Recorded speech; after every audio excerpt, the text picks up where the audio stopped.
Today's the first day of summer, and it was hot this weekend.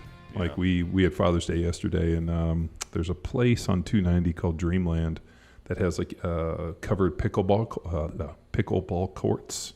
Mm-hmm. Say that word twice. Pickleball courts. Pickleball courts. Fuck you. So we went out to play, and like I You think may not have the same TBIs. Well, I don't know. You play lacrosse, I assume. Yeah, You no, probably he's smash fine. your head into people too. So they got these covered pickleball courts, and like the only times we had were like I want to say it was like 3 to like 4:30. So thank God they're covered, but it was hot. And we were out there playing pickleball, and I was beating up on some old dudes that had like double knee replacements, trying to get drop shots, fucking them up. Yeah. It was fun. We had a good time. Sucker. Yeah, I got you good, you fucker. It's just a game, fucker. No, it's always funny when like you see things like pickleball, which is by far, I mean, it's got a wiffle ball. It's like it's not like ping pong. What do you mean? Which is really competitive. Oh, no, pickleball can get competitive. I know, and people were It sounds really like your opponents just weren't up to snuff. No, I played against Thad. He's my buddy Thad. We went as families, and he all of a sudden we get over there, and he like pulls out his own rackets, and I'm like, oh. Ringer. I was like, your own rackets? He's like, well, we played a little bit. Yeah, for pickleball. So I dabble. Yeah, he's like, I'm okay with it. So I come out, and we have a ping pong table here. And so we're pretty decent ping pong players, and it's just like playing ping pong. So I just had to watch a little bit to figure it out. But then all of a sudden the heat was getting to him, and I could see him bending over, which at that point, then all of a sudden I'm like, all right, pick up the pace. I'm going to fucking run you into the ground and try to fucking suicide pace Prefontaine this shit. So it was fun. We had a good time, though. We had a ping pong table. My first deployment, we made it out of plywood. So like the spin and the bounce and all were all just. It was kind of like, I guess in tennis when you have like the clay court versus whatever other courts, it was like very specific home court. And I wasn't as good, but one of my buddies who ended up saving my life, he was just like, he's like full on like fanning his arm up in the air, like arcing it and like curving and slicing every single hit. I've beat him once. So, well, you better keep that ball. He did a deployment in like South Korea where they like have like the world's best ping pong players in South Korea and pool. So when we fought in the war in the 70s, brought pool tables over to Vietnam and then left them there, and they were all outdoor, and they had just different spins. So people grew up learning to play on outdoor fields, and that's why some of the best pool players and trick shot guys are from just Vietnam, Korea. Because why outside? I don't like think they had a place. No, they just didn't have anywhere to put the pool tables. That's all the So pool then they tables kept them outside. there, and it was just real. You had to really learn the touch and the spin, all the finesse. It's like because a of putting such green. a shitty table. And then you get a good table in the U.S. They're just killing it. Fucking baby games. plus, So what? You guys are playing ping pong, but were you really playing beer pong? It was like sounds like a beer pong table. for my deployments, there actually didn't have any alcohol. Yeah, it's pretty not allowed, but there are people that do it, and there are people that will get drunk and do stupid shit, like with things that go make loud noises that you shouldn't be messing with. But for us, I was at an outpost, like living in the dust for a while, and our form of entertainment was just, dick. Imagine like your locker room thing where there is no like, everybody's sober all the time, and you're in your locker room all the time, and then occasionally you go out and play your football game. Like, I think the mentality is kind of similar between those cultures, but like, you're just with dudes all day, so you're just dicking around and you brag on each other. Yeah, you know how it is. So it's just like that, but all the time. And you're doing stupid shit all the time. So it's like, not stupid, but like stuff you don't want to do. Like, we got to take, like 400 cases of water and put it in this Connex. So stuff like that. Nice. But it was cool. But living in an outpost is not cool a lot of the time because, like, as a medic, I'm like focused on preventative medicine. It, like, I think You're you would appreciate like this. crotch rot and athlete's foot. Well, I was just about to bring this up because I think you would be really amused. Like, when I think of teammates and you have like someone who has a sense of humor and is like, will give you a little shit along the way. But there was a week where I got like 3 or 4 Afghans. I was doing clinical medicine with them, but they were like, "There's something wrong with my balls." And so then they would end up showing me like their dick and balls, and I was like, after the 3rd or 4th guy, like the interpreter was like, "Someone has a problem." I was like, "All right, what is it?" And they're like, "It's like near his balls." And I was like, "All right, you guys like is this a fucking joke? Like, are you guys fucking with me at this point? No, like, they were fucking. Yeah. But one of them was like clean shaven, like out in his outpost. So he wasn't like showering, and he was like all clean shaven. He got like an infection down there, and that can be gnarly. And then the other time is like when they would make us food. They made us food one night, and then the next morning there was this big bowl, and I think it's what they made the rice in. And I stepped out of my medical structure that I slept in, and then the guys that lived in our outposts were like 10 feet away, and one of them was in the bowl, and this is what he was doing in the morning, washing his face. He was like, had his feet and his hands like in the bowl of water that the same shit that the rice was in the night before, and I was like, oh God. I was like, this won't do, you know, like as a medic. I was like, I don't know if I can teach them hygiene, so I just got to teach my guys, like, hey, don't eat that anymore. Like, but that's the kind of stuff I was running into with Afghans. It's always like I don't know, like there's a bunch of like lack of education and a bunch of cultural things where there's just like hygiene is not like there's no concept of bacteria and stuff. So maybe that just makes your immune systems that much stronger. Potentially, and then that's why the 40-year-old guys look like they're 88, like in a village elder. You're like, hey, the village elder, and you're like, how old are you? You're like 36. You're like, oh God, you're fucking aging in dog years. Yeah, there was one dude in a. We went in and we expected contact, and then we like walked down like 1,500 feet down in this valley. And when we got down there, there was no bad guys, and so I was just like, oh man, it's kind of like, hey, we're not playing the game today that you practiced for. So we like walked down, and they were giving us tea and everything, and there was one guy who was like, Assalamu alaikum. Like he was old as fuck, and I was like, whoa, that guy's awesome. So I like went over and was like, because I knew enough Pashto to talk to him, but he's like, so there are like funny things along the way, and like when you're, for me, if I was bored, even if I was like in a firefight, I would like try and joke around and like lighten the mood a little. I even joked around when I got blown up. One of the other medic came up and was like, he called me the wrong name because I was just covered in dust and dirt, and he was like, I got you so and so, and I was like, I'm fucking Justin, dickhead. I called him a dickhead. And but I did it like on purpose to be silly, but I was like incredible. I was like, oh, incredible pain laying on the ground. But yeah, so I guess like the summary for the show is that like I started the 70s big stuff, did that for a bit, and then in 2013. Shit, man, we met in like 2008, 2009. Yeah. When you were Ripatu.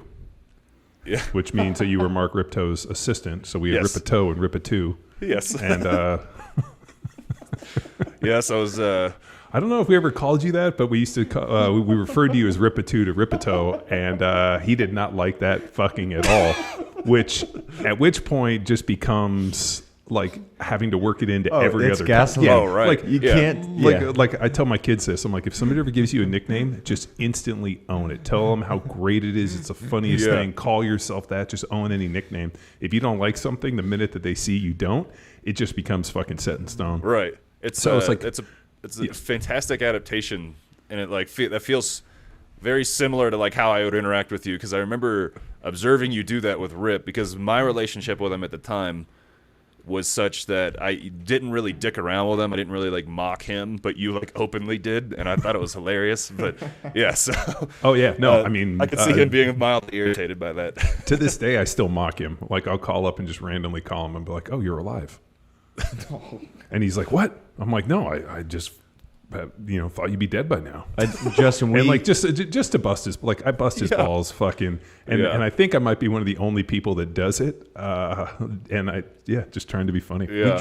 We drove through Wichita Falls a few months ago at some point, and as soon as we parked and pulled up to the gym, John's like, "All right, get your mask on. We're gonna go in with our little like COVID masks on. Are you ready?" And he beat us to the punch, but.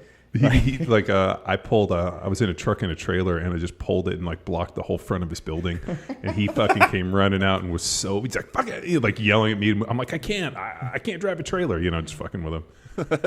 Dude, he so salty, and I just talk shit to him, which I think is funny. But yeah, so when you were working for him, and then you started the 70s big deal, and then you came to the first CrossFit football seminar.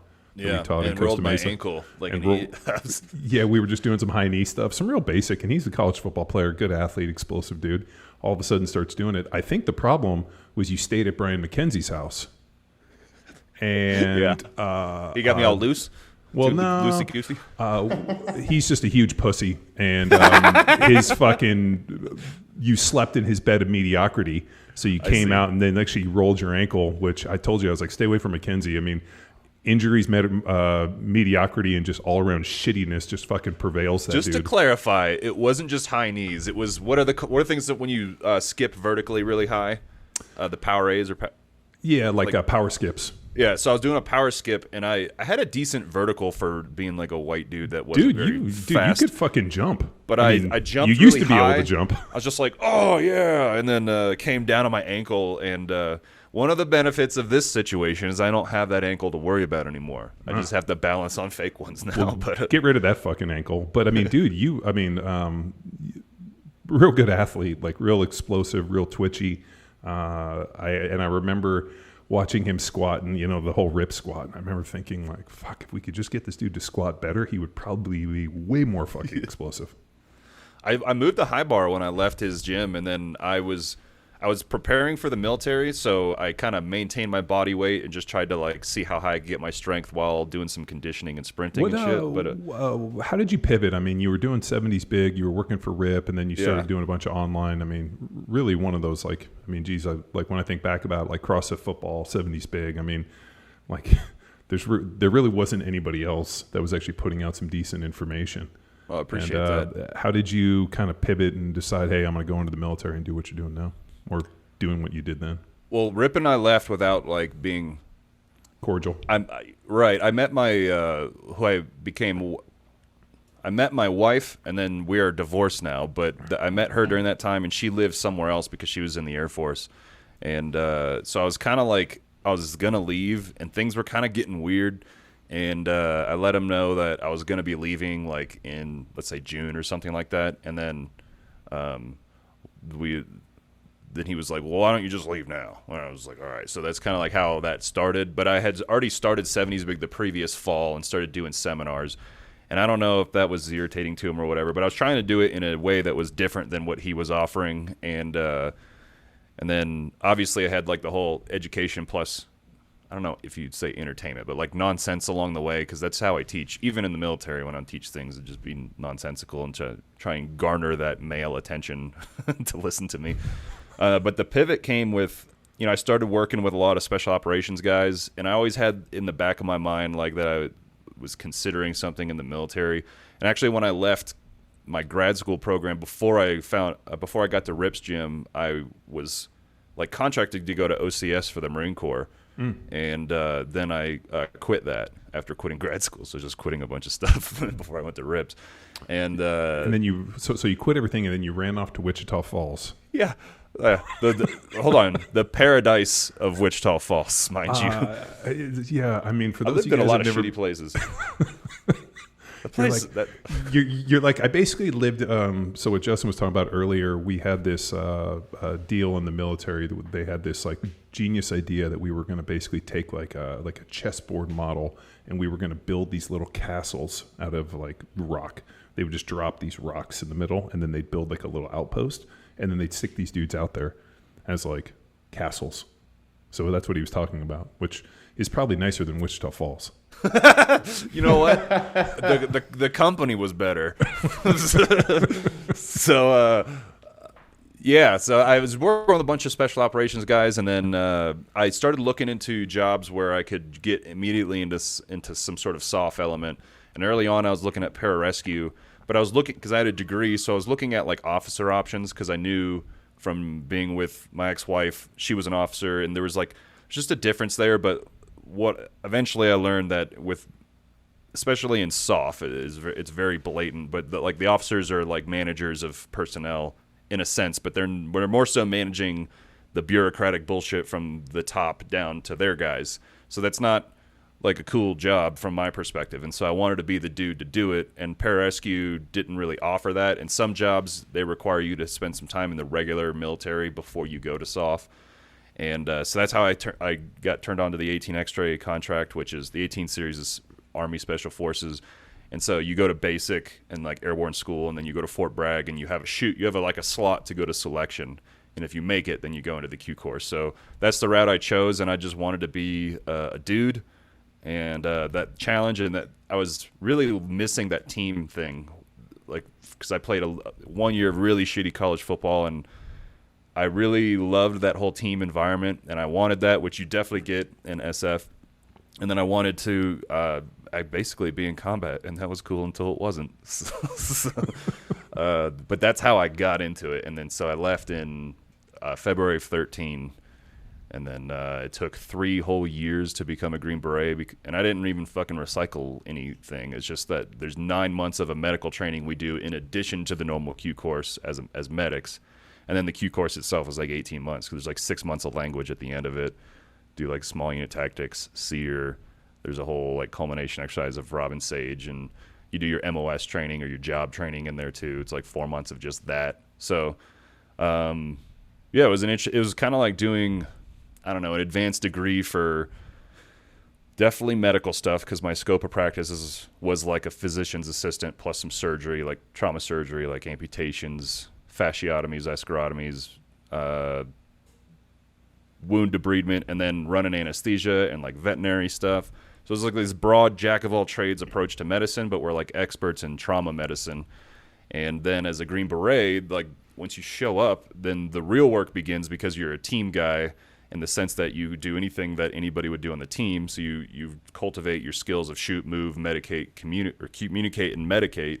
So my job is to teach the medicating aspect. And then I was also got to the point where I was responsible for our physical training regime for the teams, and then I'd kind of help other people with their mechanics and stuff like that. But we have actually a really good strength and conditioning program, thank fuck, because they kind of like just naturally got to the point of having they would pull from, you know, like NCAA style strength coaches, but then they would convert over, at least in our facility, they were very good at like applying a good strength and conditioning approach, essentially like a power athlete approach to what our job is. And then so I would like take that and cultivate it, but I'd use the coaches quite a lot. So, but that was the scope of my job. But we're, you know, the things that I wasn't good at, I would work on either at work or at home. So like I would do dry firing drills and got to be like a very good, especially a pistol shot. And then I shot and killed one dude on my first deployment. It was our only rifle kill on that trip, but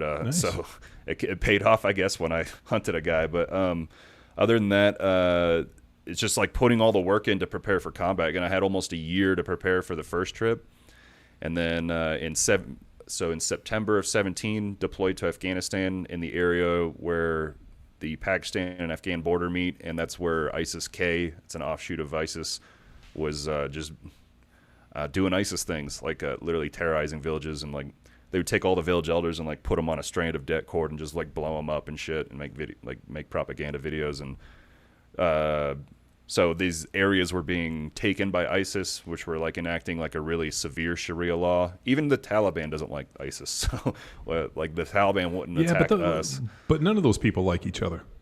That's you know. Yes, because it's like, or if you wait a few years, then they'll be on different sides, because they're just trying to survive, because there's so much fucking war there.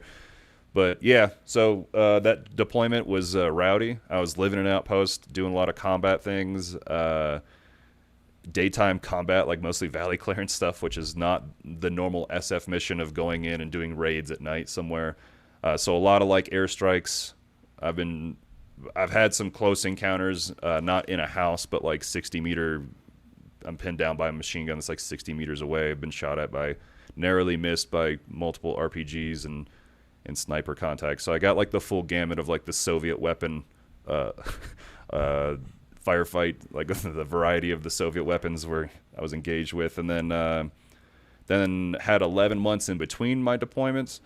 And then 1 month into my second deployment, basically into the same AO, about 10 to 20 kilometers away at a different outpost. We were on mission within a mile of the outpost, and I stepped on an IED.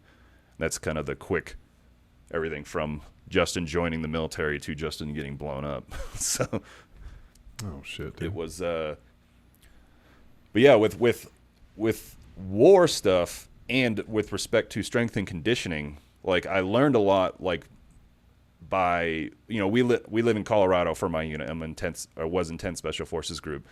And so we train a lot in terrain that is similar to Afghanistan. And so I remember I have pictures of me, like, you know, shirtless pictures and stuff right as I was deploying. And I was like, dude, my legs were like big.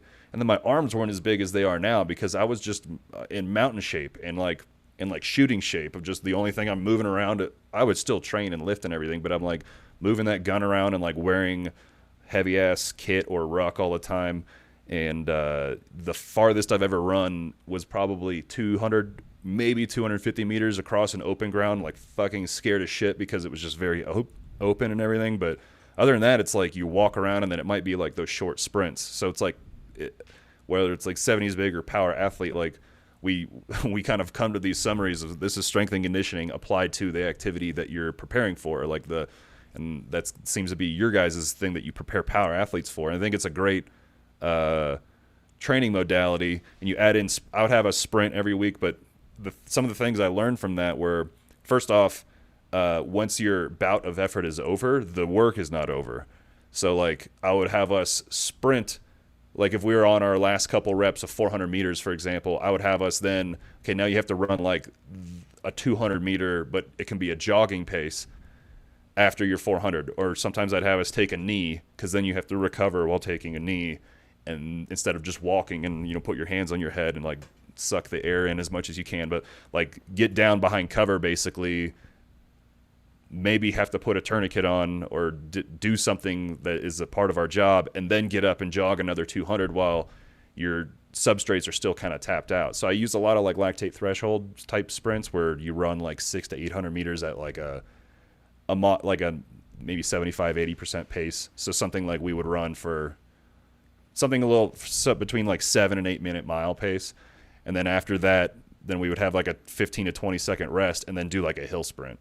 And then maybe have to like cognitively do something. So that was one thing I learned, was that like the work doesn't end after your period of your interval and your workout is over. So I would always try and extend out the work, whether it's like adding carries or sled pushes or drags or something after like an intense thing. And then the other thing is that like not getting hurt is really important. And that's from just remembering our conversations before, John. I remember like that obviously you had time where you were hurt in your career, and like if you're hurt, then you can't fucking do the thing. So keeping guys healthy, but also setting guys up to like be prepared for that constant load of kit and ruck that we are in combat. Because not even wearing a ruck on my last mission on my first deployment, I was 300 pounds and I weighed like 210.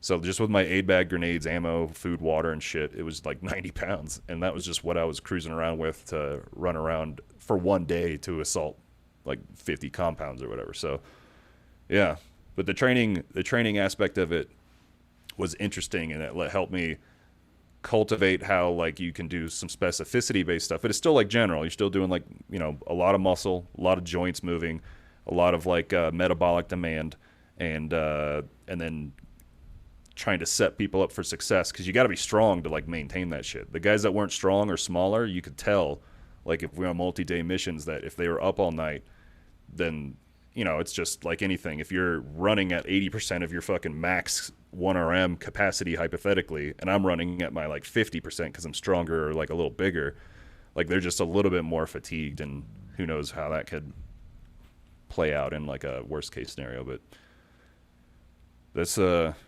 quick rundown of like a little bit of the experience, a little bit of the strength and conditioning aspect of it.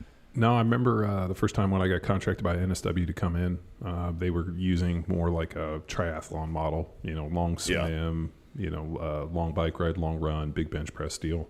And I asked them, I'm like, do you guys ever do anything in your mission that looks similar to this? They were like, not really. We like hike with like 90 pounds of kit on for like 5 clicks. We drop that stuff. We sprint in, we run in, we do what we're going to do, and then we run out, and then we got to walk out. And I'm like, why don't you train more similar to what you're doing there? And are you strong enough to be able to survive over time? Yeah. So that really changed my model, especially when I went and worked with those guys, where I'm like, dude, this seems crazy. I mean, like in football, we train specific for the energy demands and the time and all the other, you know, pieces of this. And it just feels like you guys are getting a lot of overuse injuries, and you guys are getting broken because you're just putting so much mileage in under this like endurance athlete mentality, when you guys are more similar on that power athlete side. Yeah. So- One thing you would be interesting is that with our Thor program, maybe they just changed it, but it used to be called Thor 3. Thor.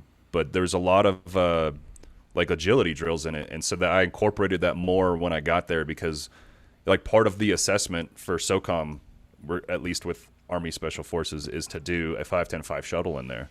Sure.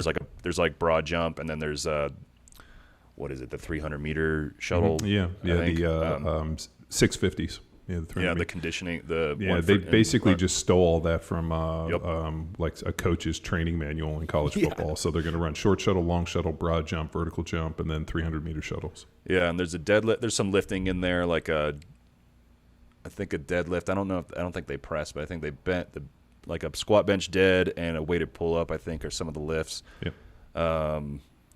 Also, I had the second best 5-10-5 shuttle in the entire group.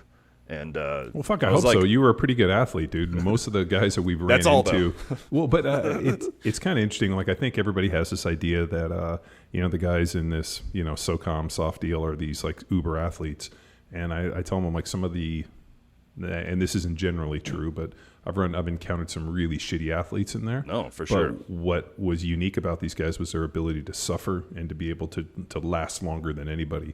So I'm like, at the end of the day, like, you're not going to roll out of that because you're not a good athlete. You're going to roll out because you can't suffer longer than the next guy. Right. But to piggyback on your point, there are shitbags in like any place. Like probably any unit might have them.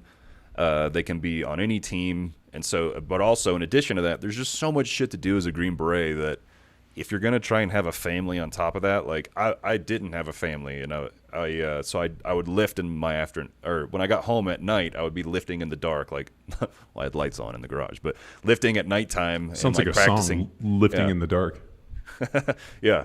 It's my new record that I'm releasing next month. He's like, I'm producing this. It's real weird. Yeah. But I'd like lift, do dry firing, and practice Pashto in my free time. And so that's, if you're going to be like a professional, you have to like, and guys don't always know the best thing to eat. And then over time, if they do combat deployments, they're getting like emotional health issues, trauma, exposure, and TBI, and then they're dipping and drinking is the society or like the social method of dealing with everything. So, but all that being said, sometimes you have just some like not fit dudes, and then you have dudes that are wildly like horrible athletes. Like I had us do like a simple back pedal drill as like the second part of our warm up with agilities, and one of my straight up distance runner type teammates, he took one step backwards and like rolled his ankle like immediately. And it was comical, but I was like, oh god, like that's a lot, because I like having agility is really important when you're in kit on unstable mountains and shit, like, and getting shot at. It's like. Well, I was going to say the getting shot at part, like running in zigzags, but then the problem is that those you were talking about the Russian firearms, they probably don't shoot straight. I wouldn't. So be here if you run in a zigzag, you're probably going to get shot. That's true. Yeah.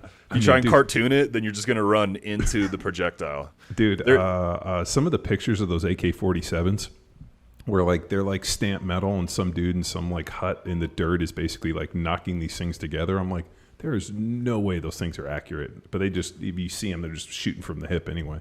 They also like to put stickers on them, kind of like Call of Duty. Maybe that's the only time in the world I've seen sticker, like other than the video game, is like they would take MRE stickers.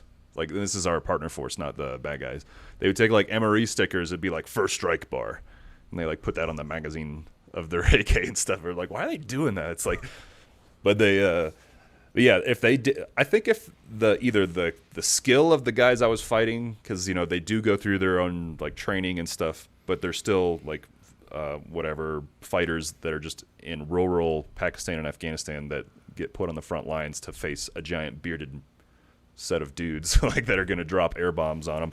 But like if they had better skill or better weapons, like I don't know if I'd be here, because like I literally one time I was running across a courtyard. And I was carrying a saw, which is a light machine gun, so just for the strength and conditioning. They piece, sell those now. They sell them to civilians. I mean, they're not full real? auto. You can get a light SCAR. It's like a 249, shoots 5.56, semi-auto. They sell those now. They're pretty expensive. I saw one on Gunbroker. Can you get linked ammo, like the 5.56 linked ammo? Yeah, no, That's nuts. You can run it on a magazine, but also you can do a belt-fed version. Nice. So the be? mag I wouldn't want because I think my initial burst in one of the firefights was with the saw because I carried it for 3 days and I was like, I'm never fucking carrying that again because like my job is to direct people, not to fucking be a machine gunner. But the first time I shot a weapon in combat was that weapon, but the second day that a different RPG almost hit me, I like had a 60-round burst from the kneeling. So I remember thinking like, oh, this is probably like a cool picture, like as I was doing it, because I was like for like 60 rounds. But what was I getting at there? I was carrying a saw. Did you set up your phone like so you could Instagram it so that I actually was do it like for the gram? Put the waved a white flag, got a ring light, and then set it up. There's actually combat cameramen that will go on mission just to do that. They I don't even know if they carry a weapon, but they'll like be in a firefight, like trying to take pictures of you, which we didn't. Yeah, that sounds awful. But I bent down to pick the drum kept falling off. It's a 200-round drum, and it kept falling off all day, which is not cool or tactical. I would be like, oh god, and like have to pick it up. But I was sprinting and it fell off, and I bent down, and an RPG went like a foot over my head when I was bending down. And it hit our truck, and it didn't kill anybody, but it like TBI'd like 3 of my teammates, and then the guy who was in the open 50 cal turret got hit by the blast, and so he like fell down into the truck and was like just out of it. And when I ran back, because one of my buddies who actually a different one that saved my life, helped save my life later, he was like full autoing with his M4, and I came back and he was like, that dude is fucked up, man. I like looked at the 50 cal and it was up in the air, and I'm a medic, so I like opened the door and he was just like slumped over, and I was like, oh no, like this dude's dead. And I turned him and he was alive, and I was like, oh, what's up, man? I was like, hey, it's Justin, I'm gonna take care of you. And I was like trying to make jokes to him like to keep him awake and stuff. But the point being is that I think I was talking about an RPG almost hitting me, and something about maybe like the physical demand of that. But if they had better weapons, thank you. Yeah, you wouldn't have been there. Yeah, so near misses, but and then obviously a near miss with the bomb on the ground. But yeah, it's weird. War is fucking weird. It's like you don't really think it's intense as it's happening. From our job perspective, it's like I have shit to do when things pop off. So like, and I liked when things would pop off because like, oh, we know where they're at now, they're gonna die type thing, and I liked that. I was pretty aggressive with my tactics, and I liked maneuvering and like leading elements into like tactically maneuvering to. It's kind of like if I had to tie it into a sport, it's like whether lacrosse for like Tex or like football for you, John. Or, you know, like when you enjoy the strategy or the tactics of your game, like you have an overall strategy to how you're approaching it based on your personnel, and you have like your tactics. It's just like that, but in a very dynamic environment, and you like see it's like you see your playing field every time you like come over the next ridge, and so you make a plan based on what you look at. It's very interesting regarding all that until something horrible happens. I appreciate the point you made earlier about being selfish. And being like, hey, you know, and because I took the same approach playing the NFL.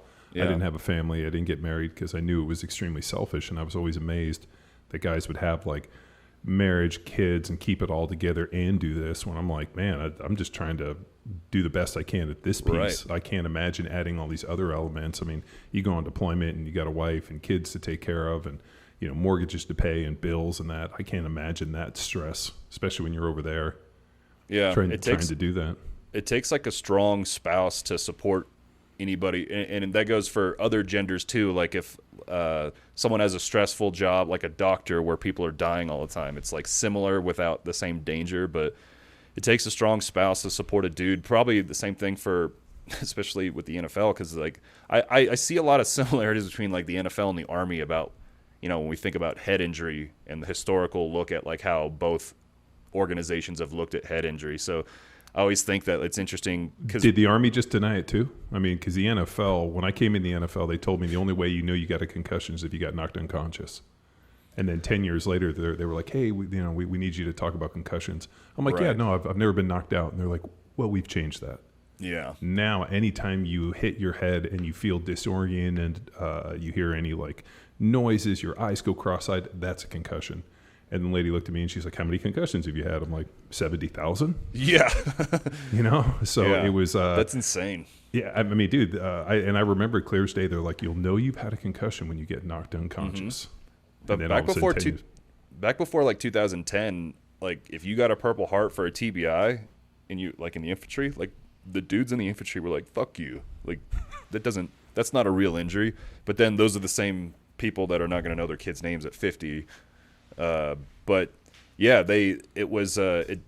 I think they learned a lot through the first part of the war, and then by the time like I got around to it, I had a pretty good, and as a medic, I had a pretty good awareness of TBI and what to look for, and I rehab guys back from them. But I mean, I still there are some of the friends that like watched me step on that thing, like they still have like pretty overt symptoms that are, they're jacked up, and we're just exposed to blasts all the time, and it's just like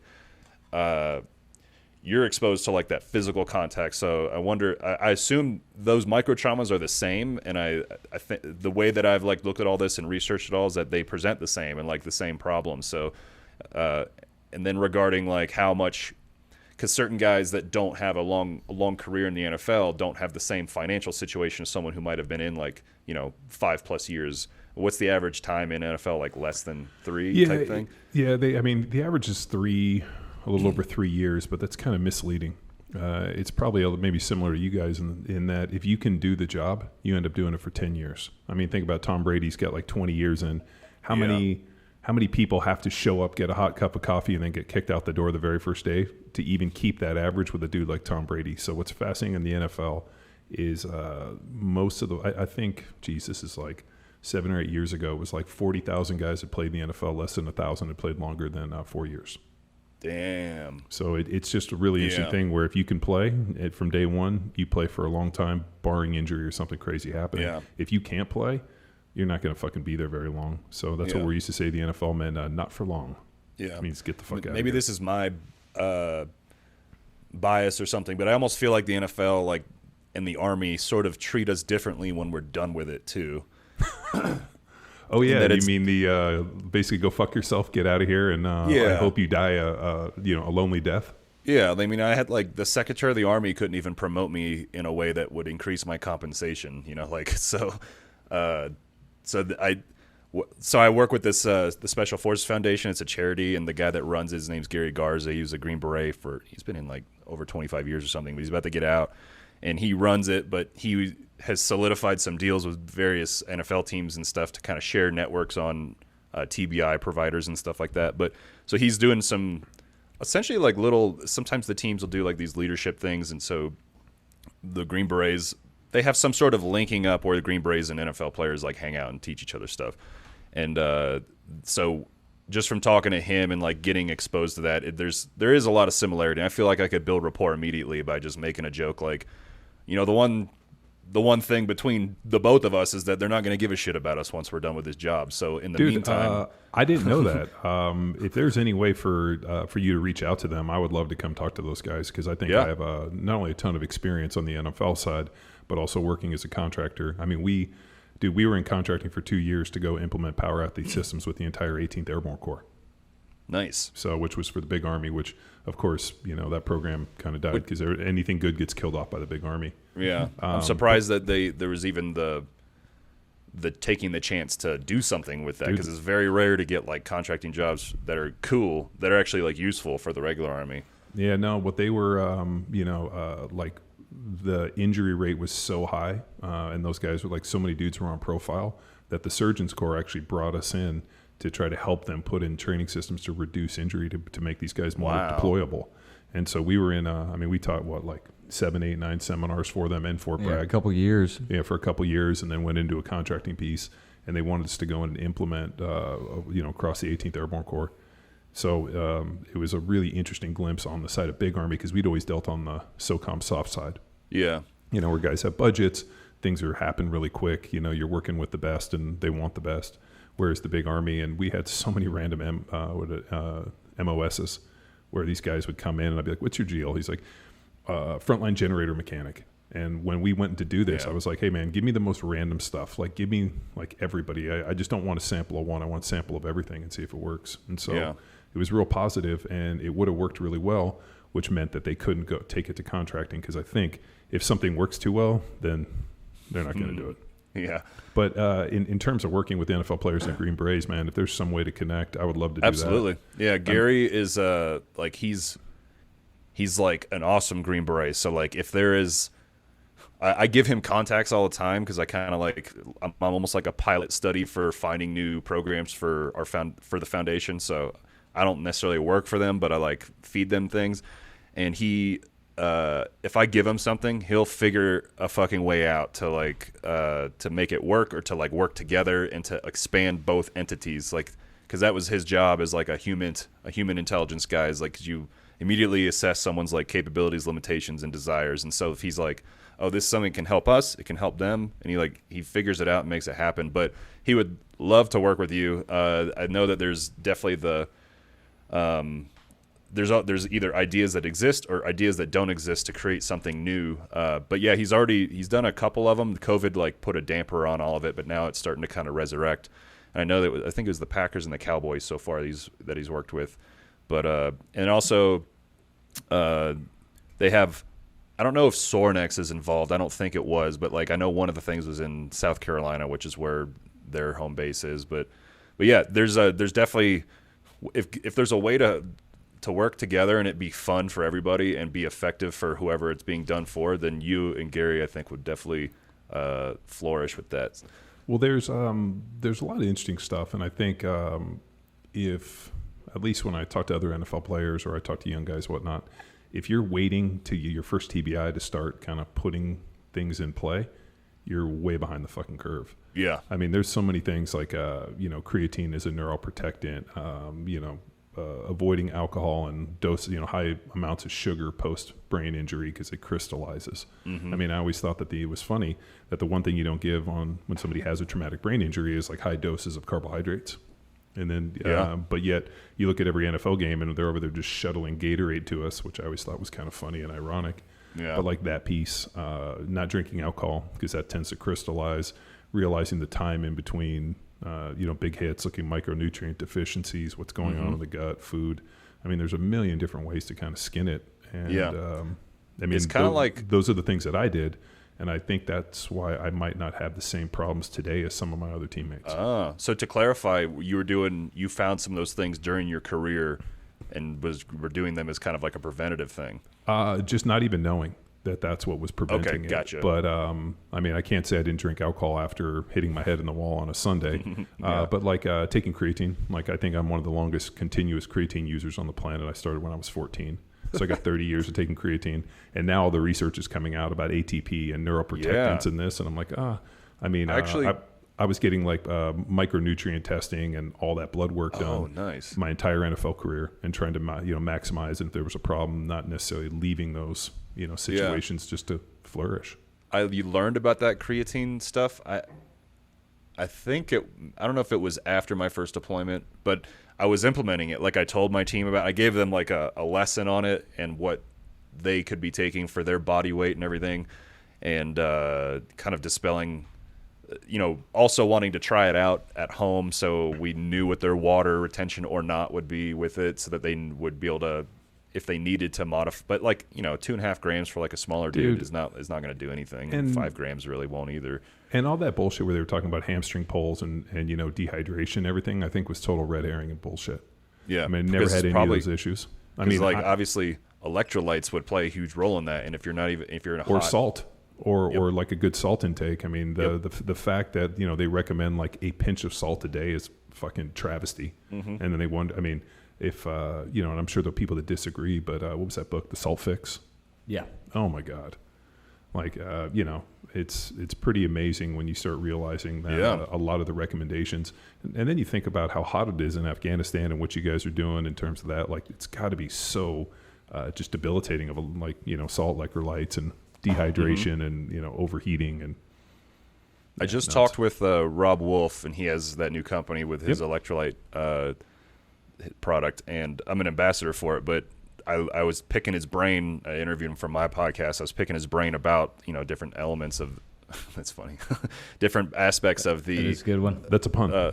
Of like sodium intake and everything. So I have a different appreciation for that now than I was really good with electrolytes. Like I essentially like saved people's performance in like the Baton Death March, for example, which I did in like 17, I think. But I mean, there was a dude who was going to be doing the kick and chicken, and I kind of gave him an electrolyte regime. I was like, you need to alternate this. Did you do that in the Philippines? They actually did it.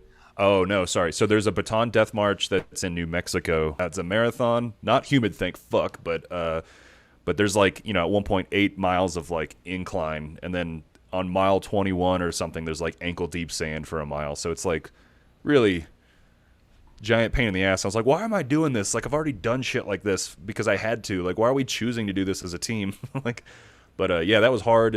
But you learn over time, like especially in a kit or under load, how those hydration demands are different than normal working out. And obviously practicing those things are important.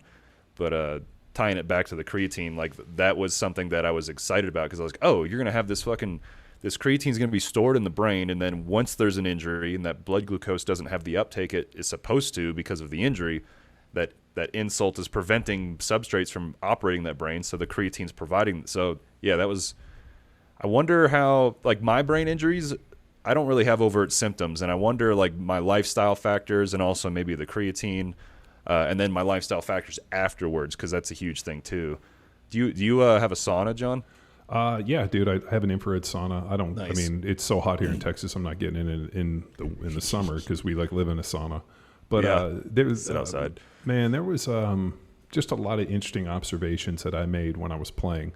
That and this is purely speculative. This is just observation to me. The guys that tended to take the most amount of painkillers are the guys that seem to have the most amount of problems. Yeah. And I remember I talked to Peter Attia about this, and I was like, do you think that there are issues with the opiates and maybe like, I don't know, eating holes in the blood-brain barrier or something weird? And he was like, or maybe they're just the people that weren't genetically designed to handle that load needed to take something, whereas I didn't really take that stuff because it just never bothered me the same way.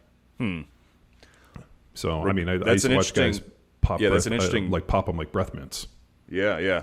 Because at the very least, it's killing the prefrontal cortex's ability to have REM sleep. And so if you're just on chronic narcs, then you're not sleeping in, obviously deep sleep first half of the night, REM sleep second half of the night, and they kind of emphasize different hormones for like recovery from training. So at the very least, they're missing out on like a vital component of neural and body recovery, because I think testosterone is heavily correlated with like the REM sleep portion and more growth hormone for deep sleep. So yeah, that's the after effect is interesting, but that's interesting thinking about it in terms of almost like your selection-based system for how people go through, like the Russian feeder system where they're like they test the kids, and these kids with the broad jump go to this one, and so it's kind of interesting, like, because you're in, I don't know what you call it, but like you're saying, there's a certain fraction of the guys in the NFL or even like Green Berets at like selection or something that can make it through whatever the physical enduring you have to whatever you have to do that job, and it, like, the people that can't handle it are the ones that aren't going to last as long. So that's an interesting way of thinking of, like, there's definitely like some sort of genetic predisposition for hardiness physically, and being able to adapt, but also lifestyle would definitely influence that. Dude, like if you're doing all your eating and creatine and micronutrients, that probably helped you not need that shit in the same way. The interesting one is I remember seeing guys like asking for Toradol shots and taking painkillers on like the first or second day of training camp. And we're there like 4 or 5 weeks. And I would see that shit, and that would just put me up a notch. So like for some reason, when I see other people like struggling or suffering, and I know this is sick, like that's like my superpower. I'm like, I'm going to feed off of your misery. I'm like the Dementor. I'm going to suck that out of you. And when I saw guys like in there, like, hey, I'm like this, I'm like, oh, fuck, we're just going to go harder on these guys. And, but also there was just, for me, and I don't know, we had a guy named Dr. Adamance who did my shoulder surgery on the podcast. And he made an interesting point that kids that have some form of like pretty significant injury earlier in their lives tend to develop a higher pain threshold as they get older. So, so it's, like as kids, we got fucked up and we did a bunch of stupid stuff. And for even in the NFL, like, dislocate a finger, set it yourself. When I was 10 years old, I got a cavity, and I remember telling the doc, I'm like, just drill it. and he's like, what? I'm like, I want to see what it feels like. So he didn't put Novocaine. He just drilled the cavity. Why would he listen to you? Right? 10 years old. Like, my mom was there. My mom's like, let him do it. Let's see how it feels. So the doctor drilled the cavity, filled it. And I was like, that wasn't that bad. It's the only cavity I've ever had in my entire life. Sent a message the rest of your teeth. Well, yeah, not to be pussies, but I remember my mom to this day, she's like, you were 10 years old and like that guy drilled your tooth and you didn't even flinch. That makes me think of like an action movie. You're like, just fucking do it. But you're 10 years. It's funny because you're 10. You're like a little kid, like, just do it. And then my mom, and my mom was like, good, teach him a lesson. And she's like, you didn't flinch. And that was the only cavity I've ever had. I haven't gone a day without brushing twice and flossing and mouthwashing, whatever. And I was like, I'll never have a cavity again.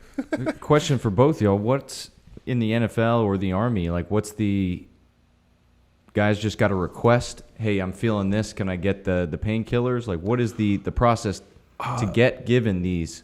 Well, for us, and it's since changed. This is old school. They would walk. I mean, as soon as I say old school, I hear Zach Evanish in my head. As they were we were sitting on the planes, the doctors or the trainers used to walk by, and they used to keep them in white plastic box or white paper boxes, and they would just kind of go by and they would shake them. We used to call them rattlers, and guys would just if you heard the shake and you wanted them, you would just take the box, and if not, you just keep going. And I used to let the box go. Like peanuts for a stewardess. Yeah, they used to do that, but now. That's Jeremy nuts. Newberry and who was one of my teammates. He, I think he took too many of them, but he ended up. I think he needed a liver or kidney transplant, and he started a lawsuit. And I think they have since kind of controlled that a little bit. I mean, they used to hand them out like breath mints, and beers. So they used to give you beers when you get on. And I'm like, okay, so we're on a plane. You're giving us beers and painkillers, and then you're expecting us to get off the plane and drive home. This is a bad fucking recipe. That, and it's just like chronic narc use is just from a medical standpoint, because the practical aspect of what you're just explaining. Like, they just fuck everything up. And for me, if I won't, I had a surgery last July on one of my amputations, and I just denied narcs afterwards. And I am a medical cannabis user, so that helped quite a bit post surgery. But I won't take narcotics more than 5 days. And my girlfriend's a doctor, so she won't prescribe them longer than that. You're not supposed to be on them chronically. It's they're so shitty. They destroy the stomach. Yeah, that's a good point. The same pain receptors in the brain that are in the gut, and there's this link between the the brain and the gut with these receptors, and you're basically destroying so I had shoulder surgery. Man, that would have been, it was a year ago in January. So what are we at, a year and a half? And I told them, I was like, hey, I don't want any painkillers. Don't give me anything. So I had them do a nerve block. And, nice. For 3 days, and they pulled it out. And I just was like, I'm good. I'll never take that shit again. I don't want to be around it. Just the amount of lives and deaths and, problems and suicides and, people taking that stuff and, accidental death. It's fucking amazing. And yet marijuana is a Schedule 1. And I'm like, so nobody's ever died of smoking marijuana, and I'm pretty sure some dudes have tried to basically smoke as much as they can. I mean, I have. Kyle Turley, who I played with, he got diagnosed with early onset Alzheimer's. Okay, yeah. And what's wild is we played next to each other, and I actually have more plays and more starts than he does. Yeah. And so, he was on, the amount of drugs they were giving that dude. I remember him coming over with these pill boxes. And I'm like, you take that every day? He's like, I take this every couple of hours. Whoa. And he got into a bad place, ditched it all, got into cannabis, and it's really basically made him, I would never call him a normal human being. He's just not a fucking drugged up, psychotic, crazy person anymore. He's just you should run in the mill crazy person. Yeah, he's just a normal run of the mill crazy person, and he manages it really well with cannabis. And my deal is, you can go buy beer anywhere. You can go buy alcohol. You can, go get all this stuff prescribed, but yet, something that grows out of the ground is regulated like it is. And I'm not a cannabis user, but I have zero. I would much rather a doctor prescribe cannabis than opiates and painkillers. Yeah. Luckily, I got a synthetic THC prescribed to me, and so that was kind of my gateway into having it, because I never had any type of mind-altering substance other than like alcohol prior to getting hurt, because I got ketamine at point of injury. That's why I clarify that. Ketamine's not your normal psychedelic, but it's a dissociative, and it's really fucking weird. But so you took ketamine? Yeah, because that's our analgesia. It's like our pain med for on point of injury stuff as a soft medic. So I got 100 mgs IM and then 50 IV, and then I was on ketamine for 2 months straight until May 7th. So from 5 March 2019 to May 7th, I was just on a drip of ketamine the entire fucking time, and it's really weird. Dude, I've told this story, but when I was in college at Berkeley, I used to work security for underground illegal raves. And so that was the way we made money. I mean, dude, it was like our scholarship checks. Just at a rave. Yeah, well, we were working security, so I worked with these other badass kind of like thuggish dudes in San Francisco, and we would work these illegal raves. And the kids would take all this ecstasy, and then we came across a bunch of kids that were just stuck on the floor that couldn't move. Like their eyes were open and they were moving their eyes, but their bodies were stuck. And they're like, "Don't worry about them. They're in a K-hole." And I'm like, "What's a K-hole?" And they were like, "Oh, it's ketamine." And I was like, "What's that?" And they're like, "Well, it's an animal cat or horse tranquilizer that they somehow, like, comes in a liquid. They somehow crystallize it. Then they grind it up into powder, and these kids snort it. And it just fucking ninja blow darts them." And I'm like, that doesn't seem like a good time. And then at the end of the night, we would just have to like carry him outside and lay him in the street or on the sidewalk like railroad ties. Dose response, just with any drug, dose response relationship applies. But when you hit a threshold on that drug, it literally just kind of turns the activity. The brain functions in a way that it's keeping the body and the brain alive. But like as far as cognitively, it just kind of turns it off. Because they did some studies, I think they came out last year on sheep. And they gave them like an asinine amount, like a gram equivalent for a human, and they were they're just like, they're rocked and they're out, and then there's not like anything going on during that time. So I don't even know if you would have like it's not the same type of like trip, quote unquote, as like a psychedelic experience, like a tryptamine based psychedelic, but it's like, I don't even know if you'd have an experience. I think you're just off when you're that far into it. But yeah, was that what's happened to you when they were doing a ketamine drip? You were just kind of off? No, you build a tolerance when you're on anything for a long time. But at point of injury, I was once I got like the 150 mgs, this was my first time. I mean, it was like I was in and out, having a wild experience, and then kind of like waking up during parts of it. But as far as being in the hospital, I would be on. Sometimes I'd get a bolus of 50 mgs. That'd be like the highest I'd get at one time, and that's rowdy. Like that would, if we all did that now sober, we'd be like, like just immediately kind of like a slow hurricane around you, really slow. It'd be like the blow dart in fucking dart in your neck. No, do you remember when he looks and he's like, "Oh, 7 darts too much." Oh, Ace Ventura. Yeah. I was thinking old school, nice. but both awesome. Yeah, I thought it was old school too, where he's like, "Oh, you got a fucking dart in your neck. You're crazy." And then he like passes out in the water, and he's kind of like that. Yeah. The way it feels is different because it's like changing your perception of everything. But yeah, so like no short term memory. Plus, I had the TBI. I mean, light and sound sensitive, which was probably from the TBI. But the ketamine makes all that stuff weird.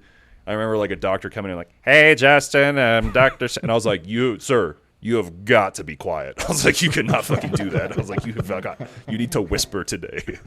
But the ketamine's weird as fuck, and it's different than a narc though, so it doesn't have those same problems, and it's much more preferable. And it was the only thing that could touch my pain other than epidurals. I had 3 epidurals, or like something like morphine or.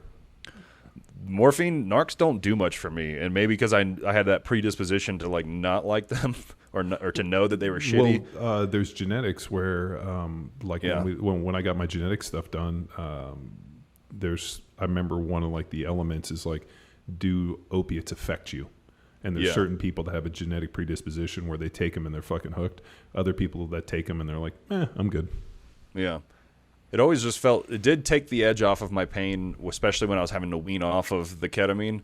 But they gave me methadone too, which is fucking dumb. And I like taught other soft guys that were coming in, getting shot or blown up or whatever, to deny methadone. And they would like thank me later because it took me like 3 months to get off that because you only can do so much each week. And it was just. In San Francisco and in Berkeley, they used to have methadone clinics. and they would go and they would give them like a little cup. It looks like a Slurpee almost, and they'd come out and slurp down their methadone and then just wander around like fucking the living dead. Yeah, my buddy, like a zombie. Yeah, my buddy owns a meatpacking plant in South Boston, and then it's right next to the methadone mile. So there's a documentary. So about he grinds up those people and then puts them into the meat. I wouldn't put it past this guy, but They every probably day- ask for it if they're on methadone. Oh yeah, They're like, and, grind me. like he's gonna carry based off recent experiences, but like they take their shoes off and it'd be freaking 10, 15 Yeah, that below, shit's insane, and he'd dude. go and throw their shoes away and like hose them down, and they wouldn't wake up and just freeze outside. So Well, what's crazy is they use methadone to wean people off of like heroin and everything. And I'm like, Yeah. I think it's fucking worse. So I'll tell you what, you're gonna like this. You know Duff McKagan, the bassist of Guns N' Roses? Yeah. He came into the hospital when I was doing rehab, and he's a very sweet guy, very, very nice and everything. But we'd gotten a talking about, and I mentioned the methadone or something, and he, was doing heroin in the 80s with Guns N' Roses. With everybody else in Guns N' Roses Yeah, and he was everybody like- in that scene. Yeah, he was like, I've been on heroin and I've been on methadone. He's like, and methadone fucking sucks. Like he was just like, he was like the confirmation, like, yeah, that one's a doozy. Circling back to the gut thing you said, John, because Yep. the narcs with the gut, the mu receptors in the gut, in the brain, and everything. The way that narcs are working are on the spinal cord. They're basically trying to stop a pain signal from going from the peripheral body, and they're trying to dampen that signal at the spinal cord to go to the brain, which, obviously that doesn't sound like a good thing to keep doing for a long time and physiologically. But the gut thing is interesting because there's, I think, like 90 or 95% of the neurons or the nerves in the gut are afferent, meaning they're going towards the brain. Yeah. And so the gut inflammation that you were alluding to earlier has a huge role on the brain. So anybody that did have any kind of contact sport or blast exposure or even just singular intense TBI, like the gut is like obviously one of those things that sets the foundation for the inflammation in your body, and it has a vital role in inflammation in the brain. So that, like, paying attention to that, and when I first met you, I remember being at your apartment that you had in, I think, Balboa or something, and Oh, you mean the loft? yeah. Yeah. That was And badass. we basically had like a giant paleo meal. You ate an impressive amount. What I recall, I remember two things from that we night. did I have already some told badass Tex. steaks. We had a giant steak, and I remember you eating a lot of avocado. And then I remember you showed us some guns from your safe, and you had I think a Desert Eagle pistol, but your hands are they're way bigger than mine. And when you're holding the pistol, it looked like you were holding like a Glock. It was actually Those are two things I remember from that day. it was by far the most obnoxious pistol, and I don't even own it anymore. It's so obnoxious. It was actually an HK Mark 23. Oh, Yeah. damn. So yeah, it was a badass. I remember I was in a gun store in Kansas City, and dude, this is pretty awful. But I didn't live that far from a gun store, and when I was in Kansas City, so on Mondays after work, we would just go to the gun store, and they had like a private range downstairs, and we would just go in and That's buy sweet. something to shoot. And so at like the end of the year, I just had all these guns, and I was like, oh fuck! And I would just buy random shit. Like we bought like a snub nose, what was it? The Smith & Wesson 500. I mean, I shot like each round I think was so it was 20 rounds, cost me $125. Golly. And I shot 20 rounds, went back up and sold it back to him. I was like, fuck this thing.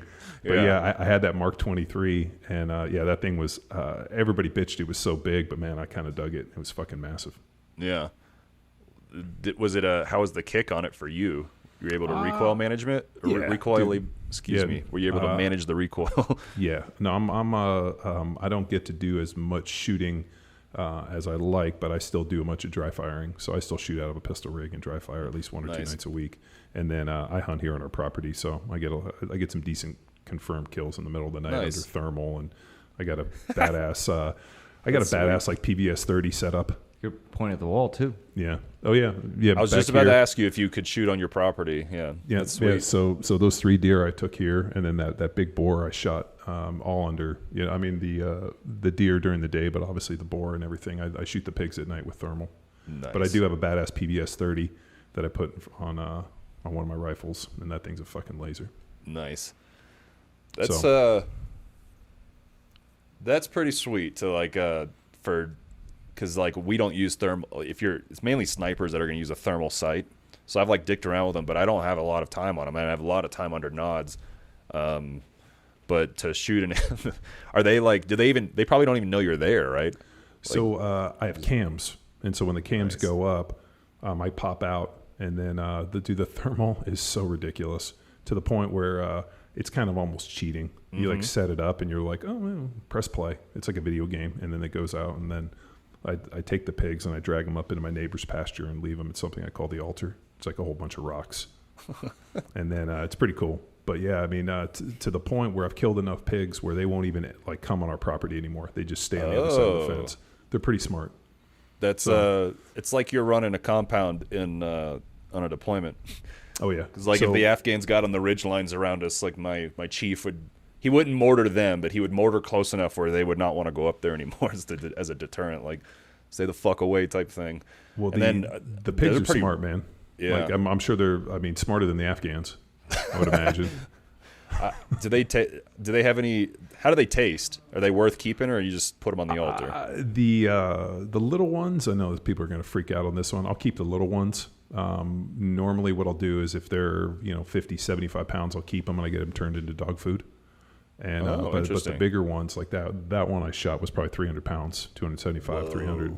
So the best part, the best part is I hacked its head off with a machete while my kids were out there. And then I work through the neck, and then I'm stomping on basically on the spine to snap the head off. Yeah. And like my kids are out there because I woke them up to come take pictures because I was like, this thing's huge. I need some physical reference. So I woke my kids up to take pictures. And then they're out there watching me. I'm in like, this is so bad. I have a helmet. So I got an ops core with a PBS 14. Okay, and then, nice. And then a laser. And then, so then what I'll do is I'll shoot with my laser like on basically an SBR, like a 10, I think it's an HK 416, nice. 10-4 barrel. And then I got a PEC 15 laser on it, like so I can shoot. And then if I also got a 308 SBR set up with thermal. So I kind of like, depends on what I'm doing. But yeah, that PBS 14 and dude caught that thing on the run. And I was like, yes, this is my first confirmed like big kill. You got that with the laser then? Yeah. So it was running and you got to like use, that's pretty cool. Yeah. No, so all of a sudden I'm leading it and all of a sudden you're just dumping it. And that's when I woke the kids up. And so like the kids are out there. I got like a helmet on with like, the thing up. I'm in basically boxer shorts and then like rubber boots.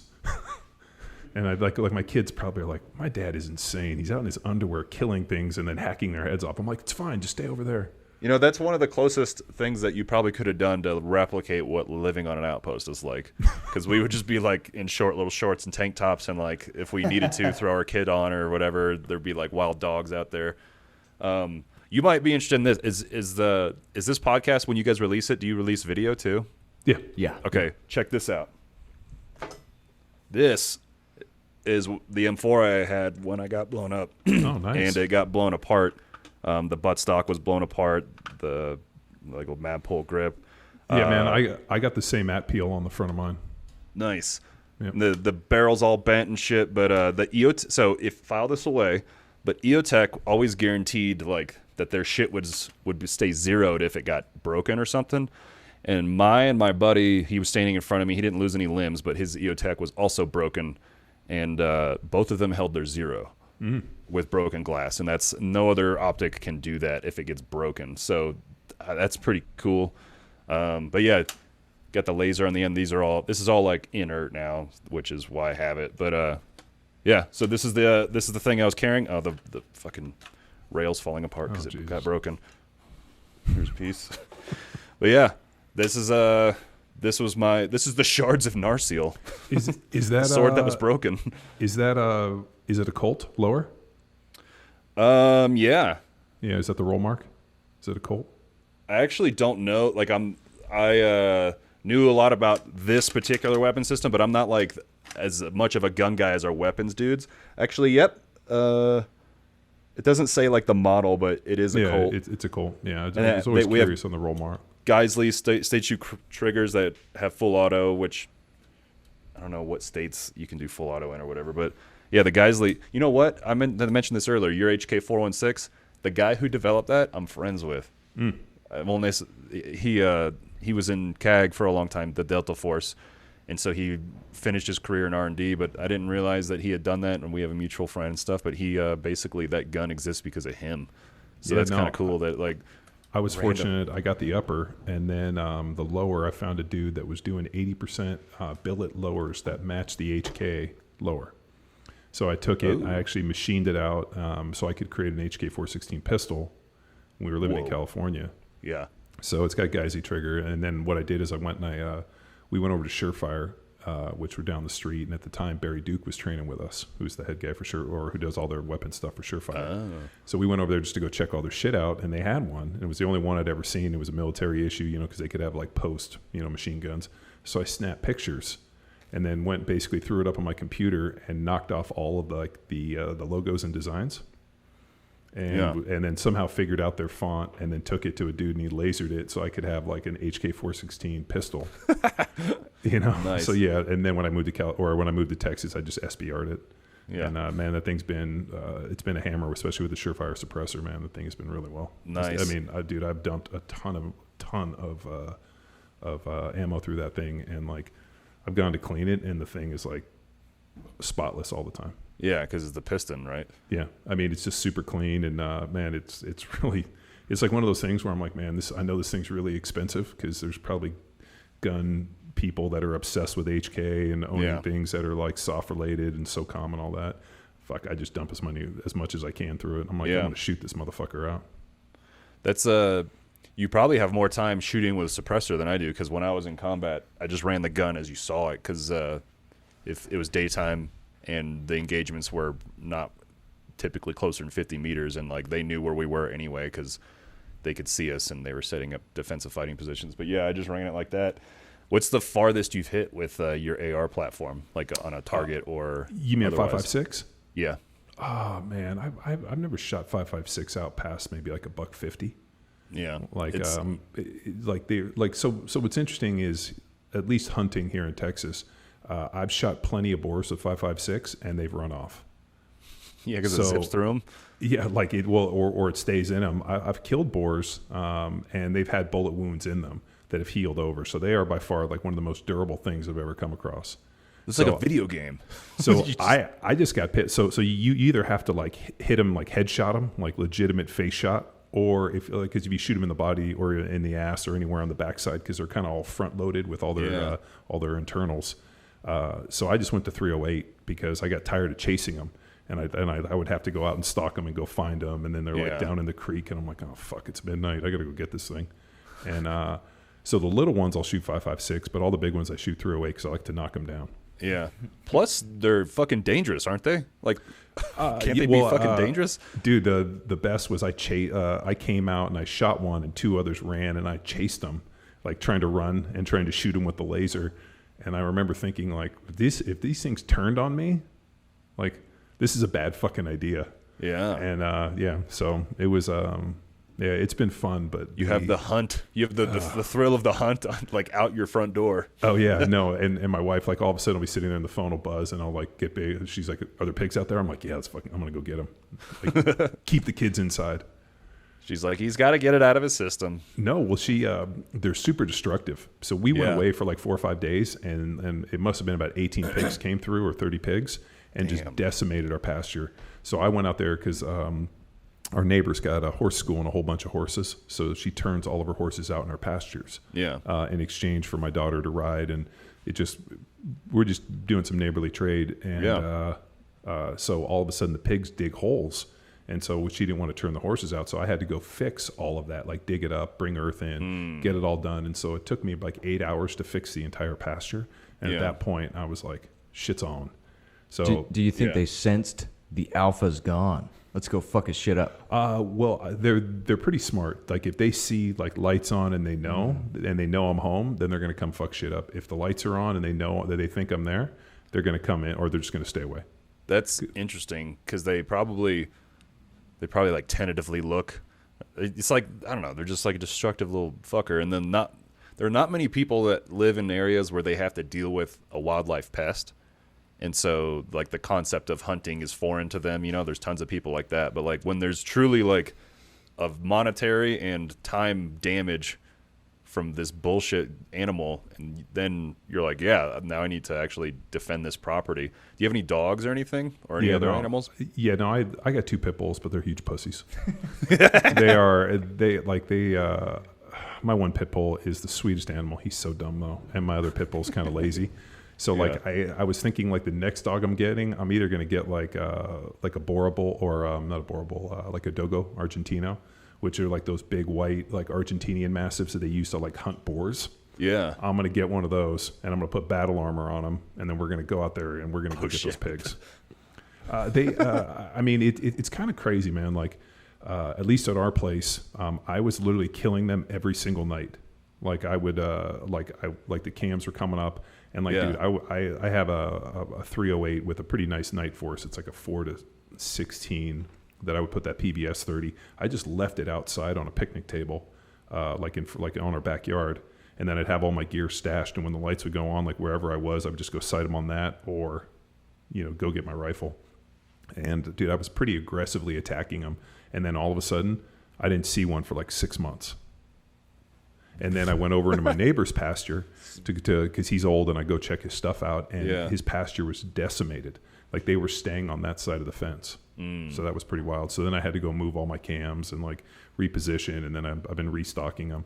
But it's getting warm. They're going to start showing up again. So I got to probably here in the next couple of days go out there and do some repositioning. You're like gaining and losing territory against this foe. and having the crazy to like track them over time with your intel. Dude, they can have, I think it's 2 to 3 litters a year. And a sow can have piglets at like 9 months or so. I mean, it might even be less than that. And they'll have between 6 and 8 piglets. So I mean, they are they reproduce like fuck. Yeah. So like you have to like shoot everyone you see, and then what's funny is there's like a Nextdoor, that Nextdoor app where people bitch about their neighbors and they're I'm throwing shit away. So we're out in the country, but there's a couple big developments that are like high dollar developments that I still get the notifications for backdoor. And so it's a bunch of people from California and other places moving in. They're like, oh, it's great, going to live in Texas. And then the pigs will come and just decimate their entire lawn and like rip up all their irrigation. And they were like, this is, some kids came and vandalized our neighborhood and dug up all of our stuff. And they're like posting pictures, and people are like, oh, those are pigs. And they're like, this is insane. Who do we call to trap and get rid of these things? And I just fucking laugh. I'm like, where are you guys from? I always hit them up, and it's always like California, Arizona, New York, and different places. And I'm like, well, welcome to Texas. Go get some guns and shoot those motherfuckers. Grow a mustache, put some aviators on, and defend your property. Yeah, but they're living in these $1.5 million houses behind gates, and these pigs are just decimating them. I think it's hysterical. Little fuckers out here. I'm at 8,600 feet in the mountains near Pikes Peak, just west of Colorado Springs. And shit, have you been out to Pikes Peak? I've driven up it. I haven't walked up it. I won't be walking up any mountains anytime soon. But the race, the Pikes Peaks race. That the race that goes up it or whatever. Oh my God! Yeah, that thing's. I've never seen that, but I've watched a video of it. It's like 19 miles, and they do it like super fucking quick. It's insane. There's a guy. I can't remember his name, but he has like a 56 F100. It's called Old Smoky. It's like a triple turbo Cummins motor in this basically 50s race truck. And the thing is, like, I follow him on Instagram. If you look at it's like Old Smoky, I think is the name of it. And that dude holds the Pikes Peak record for whatever his class is. Jesus. And like, it's pretty amazing watching like the dude wrecked it. And like, I'd love to go just to see the race because it looks insane. Have you been on the mountain? Okay, no, driving up there, like the switchbacks don't have a fucking railing. Like sometimes there's a switchback and it's like a fucking cliff and it goes down like 2,000 feet. It's not like there's not a room for error doing that. Dude, that's what makes that race. Like, I mean, watching on YouTube, I want to go see it in person because I've watched it for years on videos and YouTube and whatnot. But I heard it's pretty amazing. Yeah, because they probably haul balls on the straightaways, and then they have to have like really good, I assume, braking and acceleration to get around those. Yeah. Plus, there's a fuckload of marmots up there. And they probably don't get on the road for the race, but they're like all over the place up there, like looking like beavers. So up here there's a bunch of deer, like mule deer, and I think they're trying to pass this thing where you can like do archery within the city limits. And I'm in like a small town, but I don't think you can. I think it's not allowed to like engage them in any kind of way here. I think it's frowned upon. Like it's not that you can't, especially if you had like a crossbow, which my buddy has a crossbow and he busted it out, and like it's as fast as a 45. Like I think it's like 400 feet per second off the string. Whoa, dude, that would be like just hang out by the window and be like clear. That would be kind of sweet because then you could. I think about like crossbows in like a medieval time or something like that. And just dude, look it up. It's called Raven or 10 Point. I can't remember which one he has, but like it's pretty compact. And we were legitimately hitting targets. Like so, he had a red dot on his, which was pretty wild. So and sweet. And he had a rangefinder. So we ranged it, and it was like 100 yards or 105. And basically, he's like, okay, hey, here are the clicks. It's sighted at 40 yards, and then here's the deal. Like, let's say it's like 3 clicks was whatever. I basically put the third click on, hit it, and basically hit a 100-yard target the first time I shot it. That's insane. I mean, it wasn't bullseye. I was probably off by like 2 or 3 inches, but it was enough to be on a legitimately body-sized target. That's pretty cool though. So for this crossbow, would you have to what's it called, resetting it or winding it up or anything for the next arrow, or are there crossbows that? No. Once it goes, but it's got like a little crank system. It's pretty easy. Yeah. It like cranks back and then you just slide another one in. I mean, fuck, dude.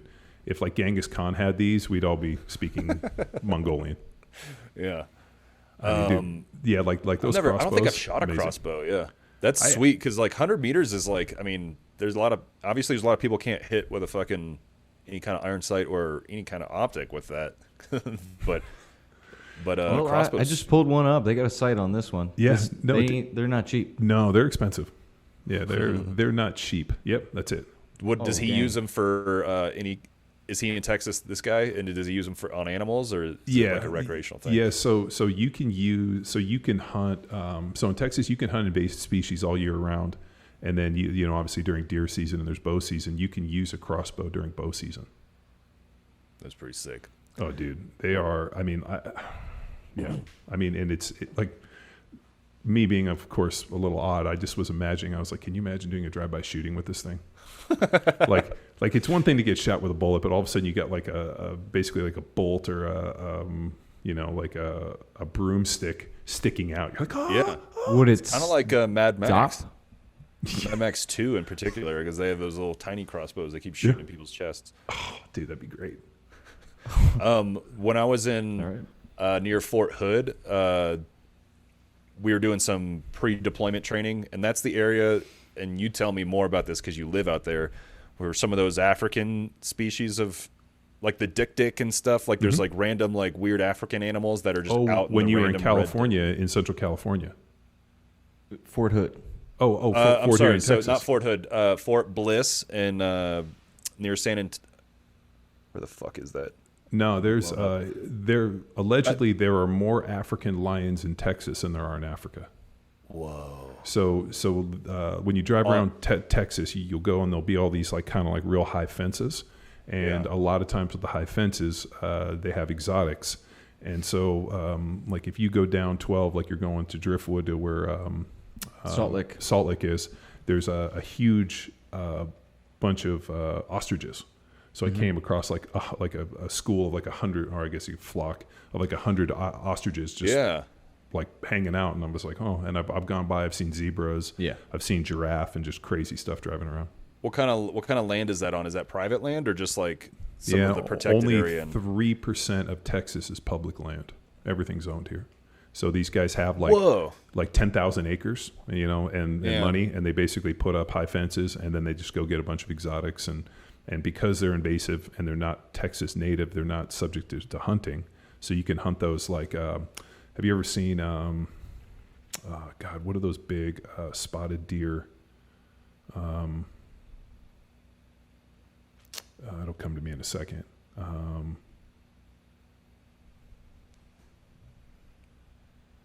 Dude, I keep thinking of they're Yeah, well, they're these big African deer that they brought here, and you see them. And I mean, they have incredible racks and everything. And Kudu? kudu, and then there's another one. Yeah. Bongo, No, Impala, no, Gemsbach, no, Sable Bull, no. Nile Lechwe. No. Well, there's they also have audads, which are like these big sheep, and that's another sheep. The ones that's, with like horned, the crazy horned ones. ones, or Yeah, dude. Nice. So like people hunt audads. I mean, it's pretty interesting. Like they because they bring them here and they flourish because the weather's probably similar to Africa for most of the year. Yeah. And they're just super hardy, and man, they go and hunt them. There's some charity organizations that do hunts because all that. I didn't realize that's how much private land there was out there, but they'll take like injured guys out, and then they get to take one of those African animals that are not common here, and then they give them the meat. They butcher it and give them the meat. So now that COVID's over, I'll probably see if I can play around down there because that sounds pretty cool. Especially having the meat and just like stocking a freezer of like this, like, hey, do you want this exotic African animal? I'm totally blanking on this animal. It's a big spotted deer and it's a big rack. No, it's not that. But if you put in,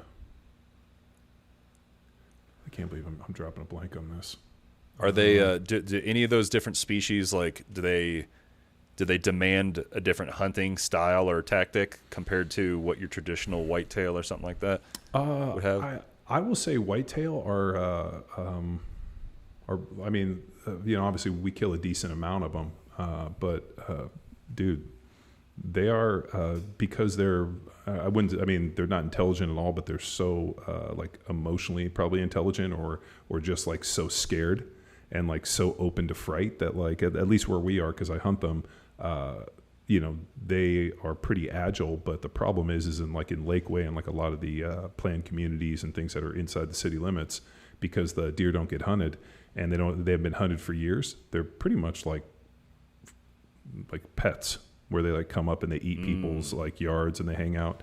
I was over at Harry Shaw's house and all of a sudden I looked out and there was like 3 nice sized deer just basically hanging out in the backyard, and the dog's out there barking and they're not even moving because they haven't been hunted.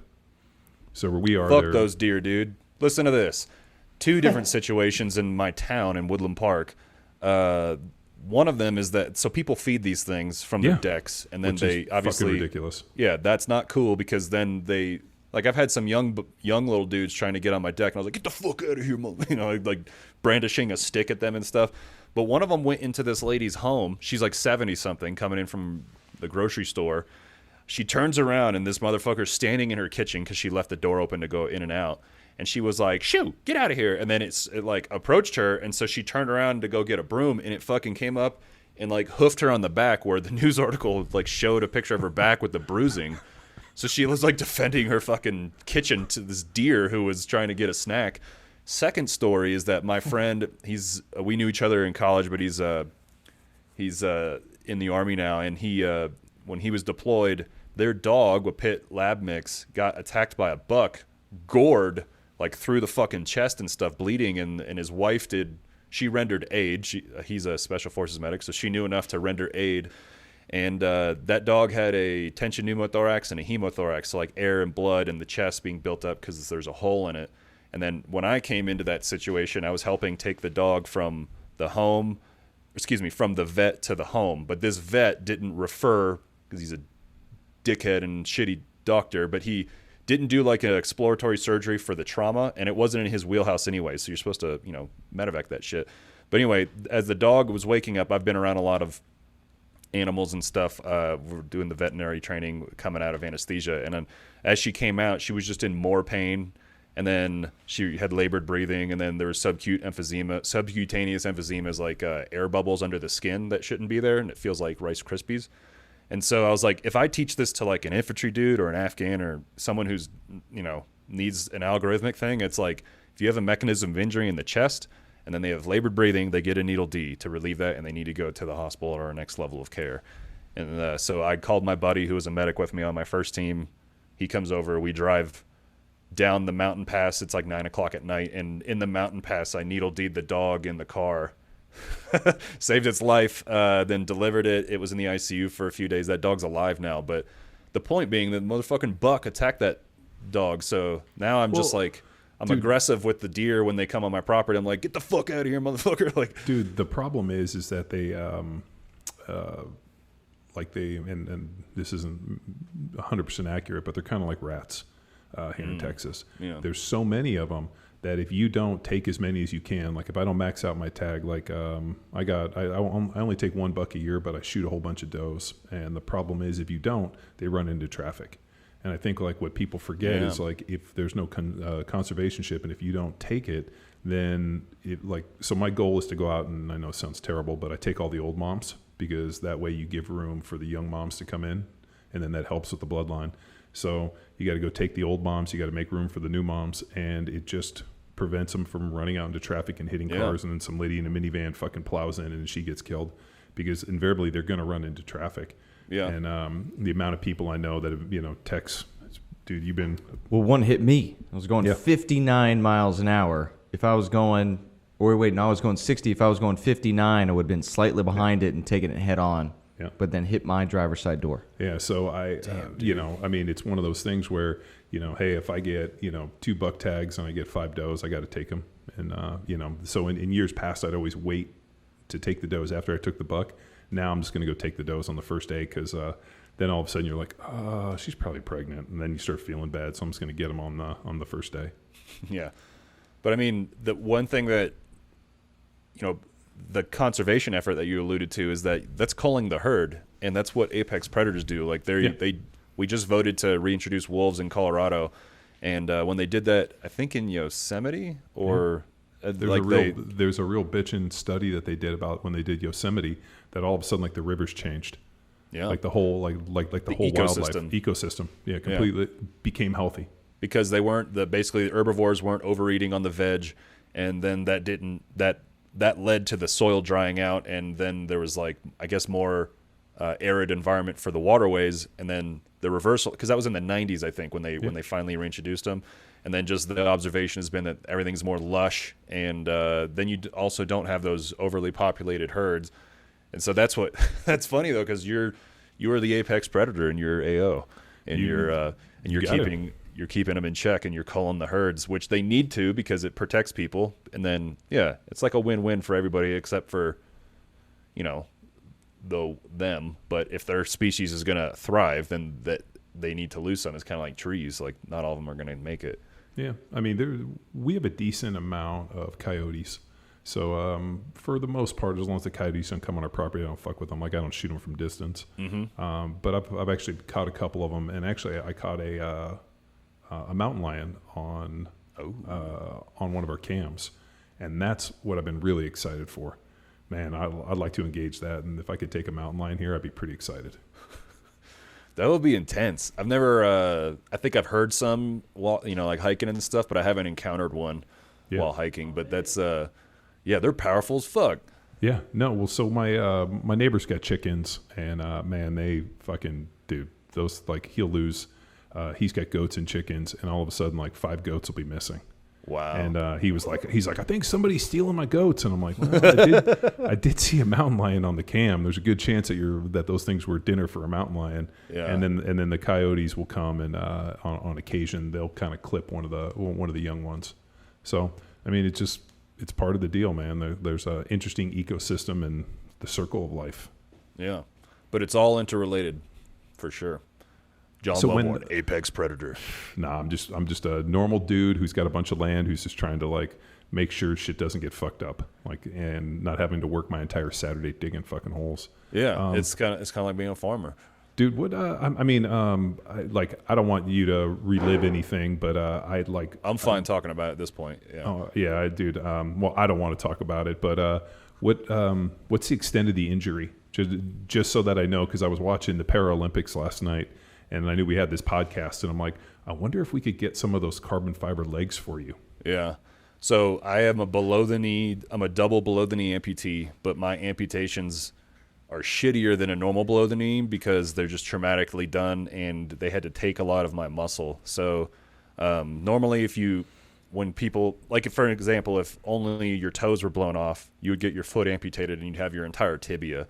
And then my legs aren't right here, but if you think about the tibia going into a socket, the longer that lever arm, then the more leverage there is to move that leg.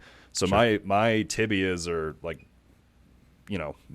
6 to 8 inches long and even shorter if you're going from the tibial tuberosity to the end. They're only like that much longer than the tibial tuberosity. So I don't have a lot of length, and there's no muscle. There's a little bit of gastroc on one of my legs that I can still contract.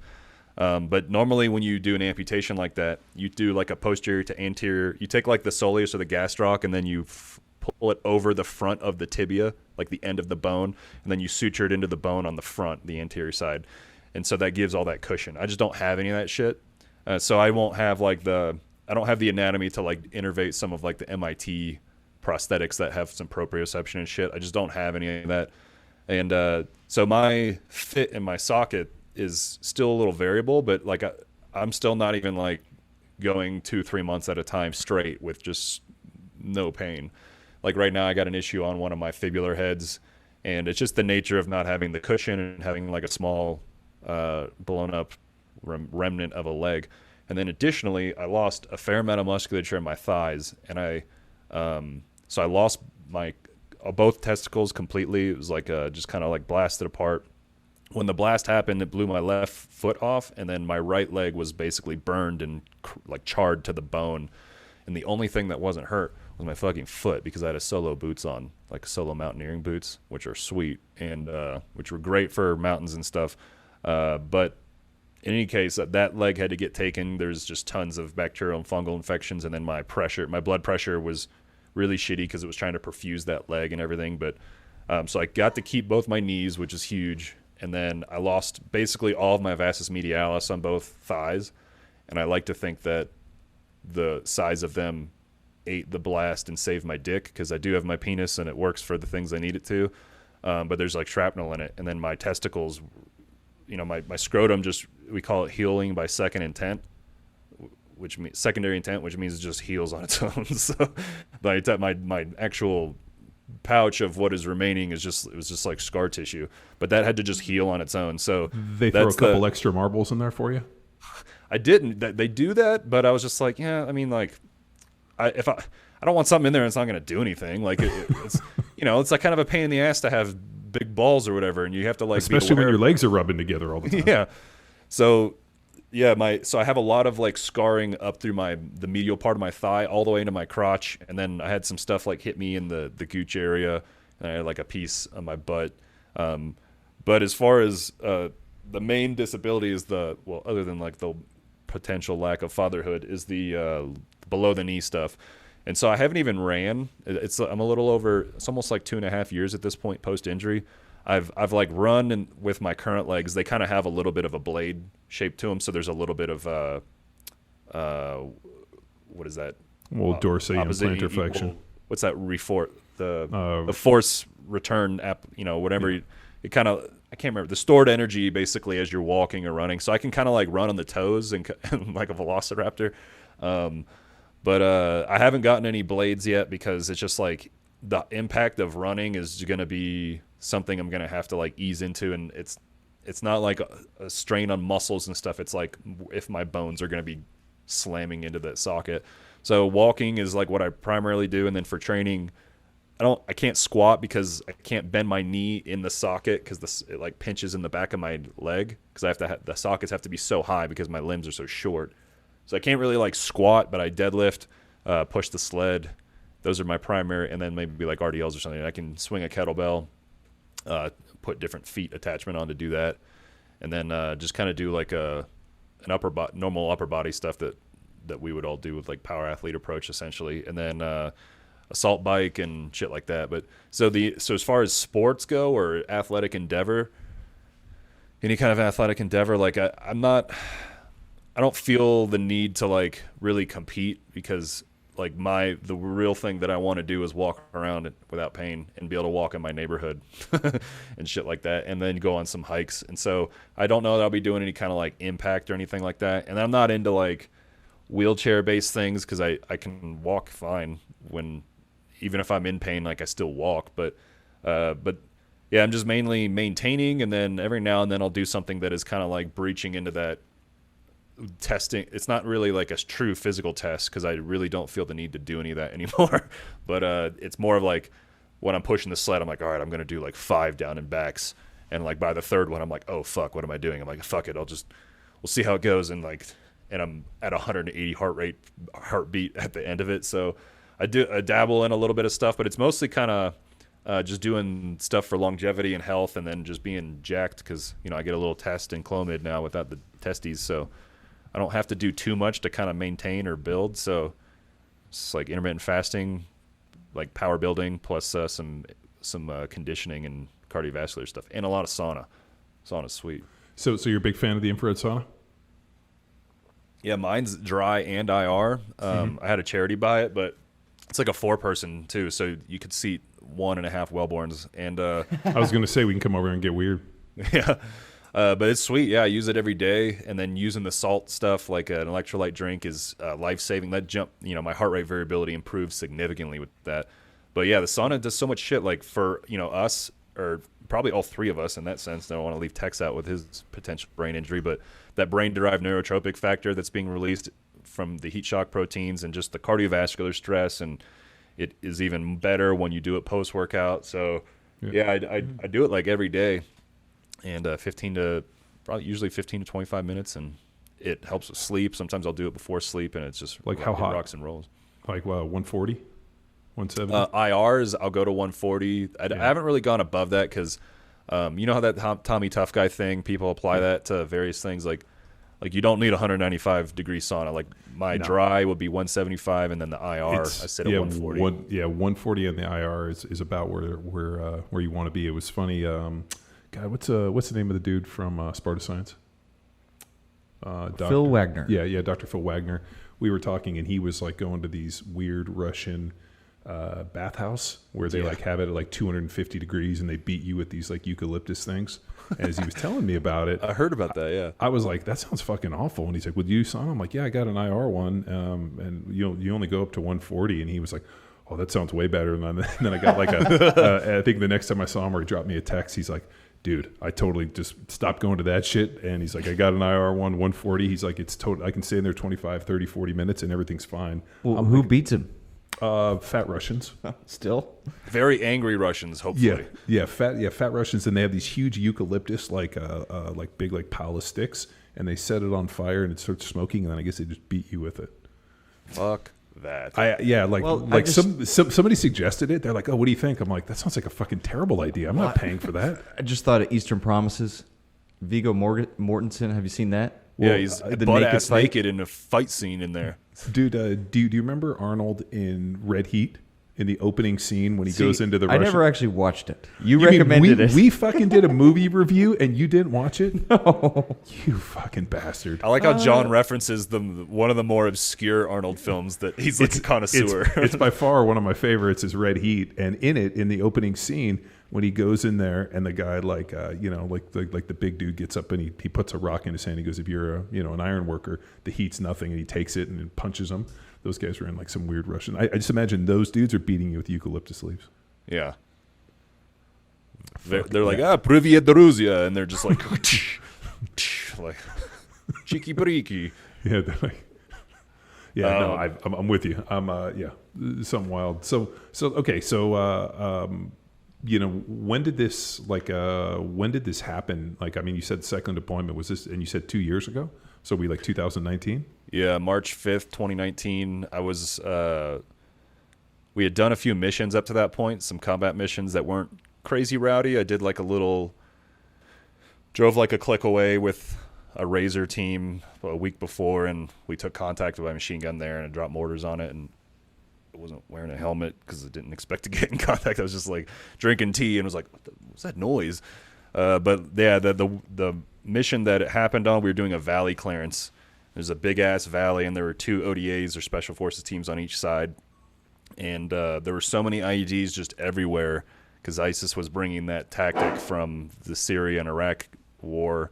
As they kind of drew down there, they were pushing, I guess, the tactics or those subject matter experts to teach IED building and shit down to our guys, our enemy.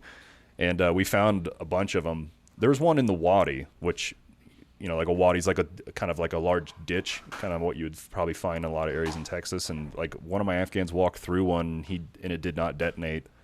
And then so I was like, my team sergeant was like, let's get the fuck out of this wadi, and we'll go on the trail and just deliberately clear and then mark and bypass. So when you find one, you basically put chalk around it or quarantine it or something and have people standing there so that people don't step on it. But we had an Afghan EOD element, which are quite good, and they cleared the path, and then there was like a compound in the center of the valley, and it's kind of like at your house, Johnny, like you wouldn't shoot in an area that would potentially have an angle going towards your home, right? Like you're shooting away from your home, I assume. So we don't want to shoot towards our friends. So before we moved past that, we wanted to clear that.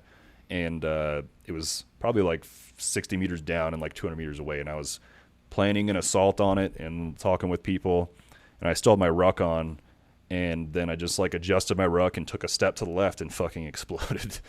And it just like, and it also had like a fracture in one of my legs. The leg that had the foot, it just like had like a tibial fracture and stuff. So so the blast was at an angle, I guess is why I was pointing that out. And there were 3 Americans and an Afghan all injured in it. We all got medevaced, and I was the worst of all of them. And then so that was March 2019, and like I remember when it happened, it was just it was like 3 to 5 seconds of just sheer fucking like terror and panic of just I remember reaching my hands out and being like help, like looking at one of my friends, and then they came to me and I had like 3 tourniquets on each leg because my quads were kind of big. So luckily we had all of them, and then I don't know, it's kind of cool. It's better than just being like I only needed 1 tourniquet per leg.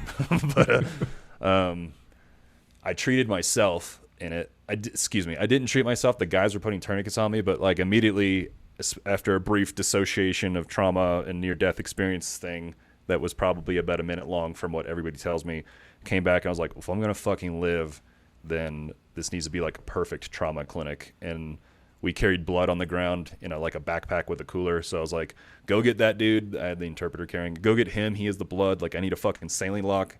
I need ketamine.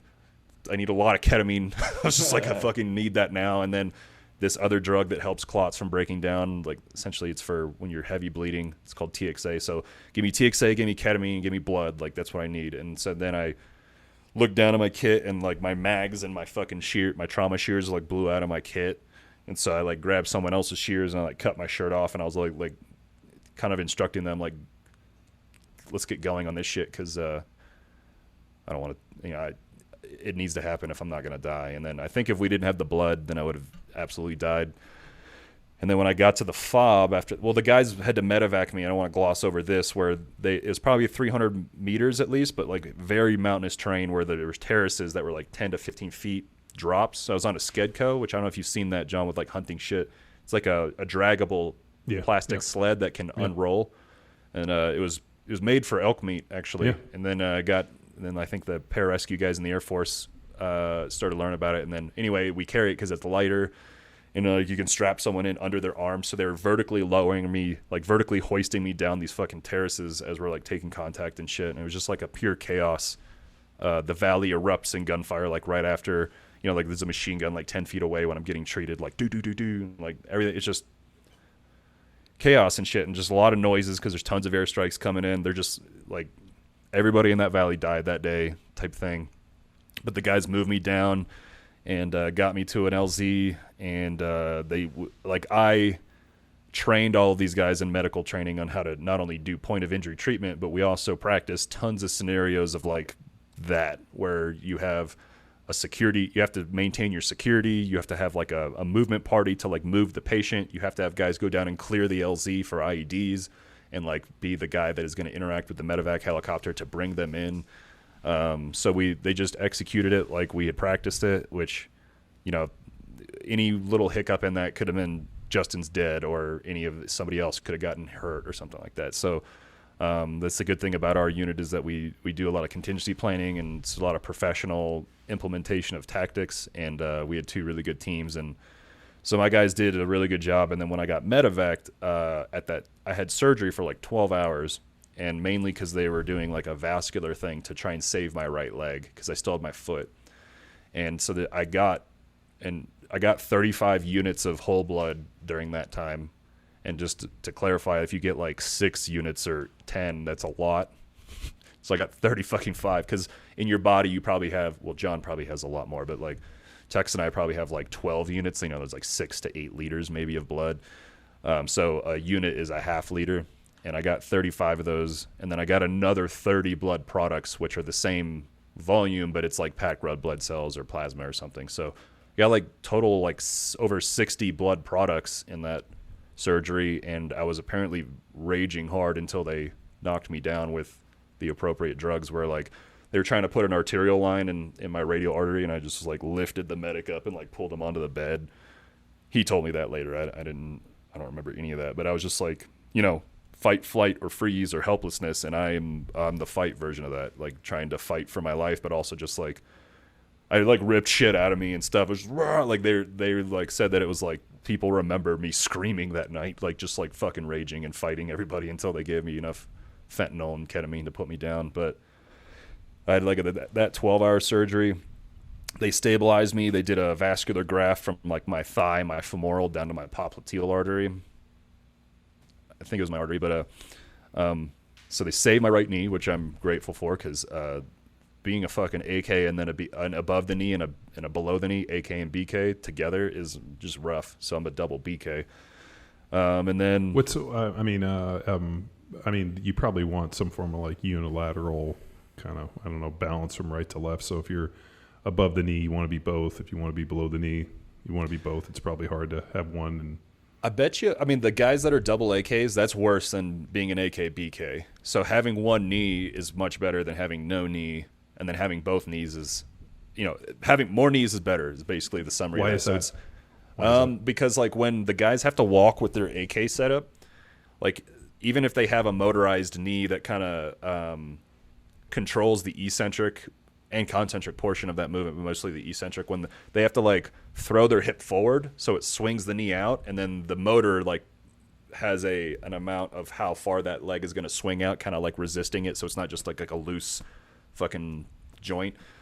So when they walk, they have to, whatever the weight of their prosthetic, they have to throw that forward with their hip. And then with a knee, you can hip flex normally, and then you have your knee extension to kind of like do your normal like pushing out for heel strike, and you have your double support leading into single support of walking and everything and towing off. So all of that is like you have way more control of that, and you just have more muscles to stabilize, because like my situation, I don't have all those lower leg muscles that are going to do that proprioceptive fast twitch adjustment like in the calves and ankle area.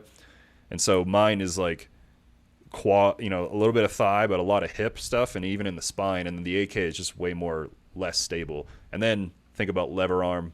Like some guys have like a nub that's like this long of their femur, and so like that compared to like a long ass femur is different. So yeah, so basically more joints and muscles the better for amputee stuff. It's kind of like if you imagine, it's the same concept if you imagine someone that's an amputee in their arm. If they don't have their elbow, then they're way more limited. But if they have their elbow, they can almost use that to like, kind of grab shit, or depending on how much limb they have.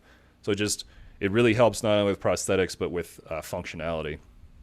And then I don't forget what we were talking about. Man, dude, I've always been amazed by like any of the, I guess you could say like engineering advancements for amputees. Like like last night we watched all the Olympics, so we recorded it. We went out and played pickleball, and then came back, and I sat down, and dude, I just love watching like the 100, the 200, the 400. They had the steeplechase. What else? The hurdles. So like just watching this, and then they cut to all the para stuff, and like I'm always fascinated by these like carbon fiber legs. And the one dude, I forgot his name, but he was competitive enough to be able to run with obviously the people that are non-amputees. Is that the crazy guy? No, not the South African. He's in prison. Yeah, he's in prison. But but the reason they were saying is that it was an unfair advantage, because as he continued to go, it was more kinetic energy was stored, and he was actually speeding up and making it faster. Yeah. And so they were getting into a bunch of the like engineering feats, and like I've always been fascinated by like you know, like the ways that these guys are trying to replicate, like, you know, something which we think of as so basic, but it's so complex. Yeah. If you look at like just walking and the muscles, and then being able to change the gait into a jog and a run, and like the foot positions, and it's so fascinating to see them model it on a computer and then try to like mimic it with all these different technologies. Like that shit is like, if we were going to invest tax dollars into cool shit, let's put it into that. Yeah. And like to me, like I've always felt, and we were at Summer Strong and got to hear, was it Cal Carpenter get up and speak, which was fucking unbelievable. But like my whole thing is, if you're going to send people to war, you have to take care of them when they come back. If people are going to go over there and do this, like you need to take care of them, you need to support them, and it's a fucking travesty. And like that's like by far what, like, you know, like you have to support these people. If you're going to go out and do this, you're going to send these people off into far off lands to do these things. And, you know, we've been there, 20 years? And I'm like, you know, what's the definition of, did we win? I mean, think about the Russians, Alexander the Great. I mean, everybody has tried to take these mountain people. It's called the graveyard of empires for a reason. Yeah. And dude, everybody's fucking broken their boats on the rocks. And I'm like, okay, so we're going to go fucking try our hand for what? And we're going to stay there 20 years? And you know what's going to happen? We're going to leave, and it's going to go exactly back to the way it was. And so my whole thing is like, I mean, we did this in Vietnam. We've always done this. Like there's never, you know, what was it? The war on terror. Like that's just so ambiguous. Like give us a definition. Like what's our definition of winning? And there is none. And then, you know, you see like yourself or Cal Carpenter come back, and you're like, so young men, like they're the ones that are going over and doing this and coming home in these situations. And how are we supporting them? And there's, you know, official documentation from higher ups that we're supposed to have be the policymakers of the war that basically say, like, we're not accomplishing anything and there's no real end state. And that came out several years ago. You know, so that's not cool, first off, to continue just throwing bodies into a situation, because the Green Berets are the ones, especially within the last 5 years and maybe a little longer, the only people going into combat in Afghanistan were Green Berets, and then they might take some infantry with them. But, like, we are the effort there. It's not like there was another unit doing combat in Afghanistan anymore. Like, we were it. So, like, all the deaths from combat, other than a few guys, like, in Africa and Iraq, Syria, all the deaths in the last, like, 5 years are from not only Special Forces, but a lot of them from my unit, because we rotated our entire, like, a larger element, like a battalion-sized element. We rotated that like 3 times, where we were like in charge of the country.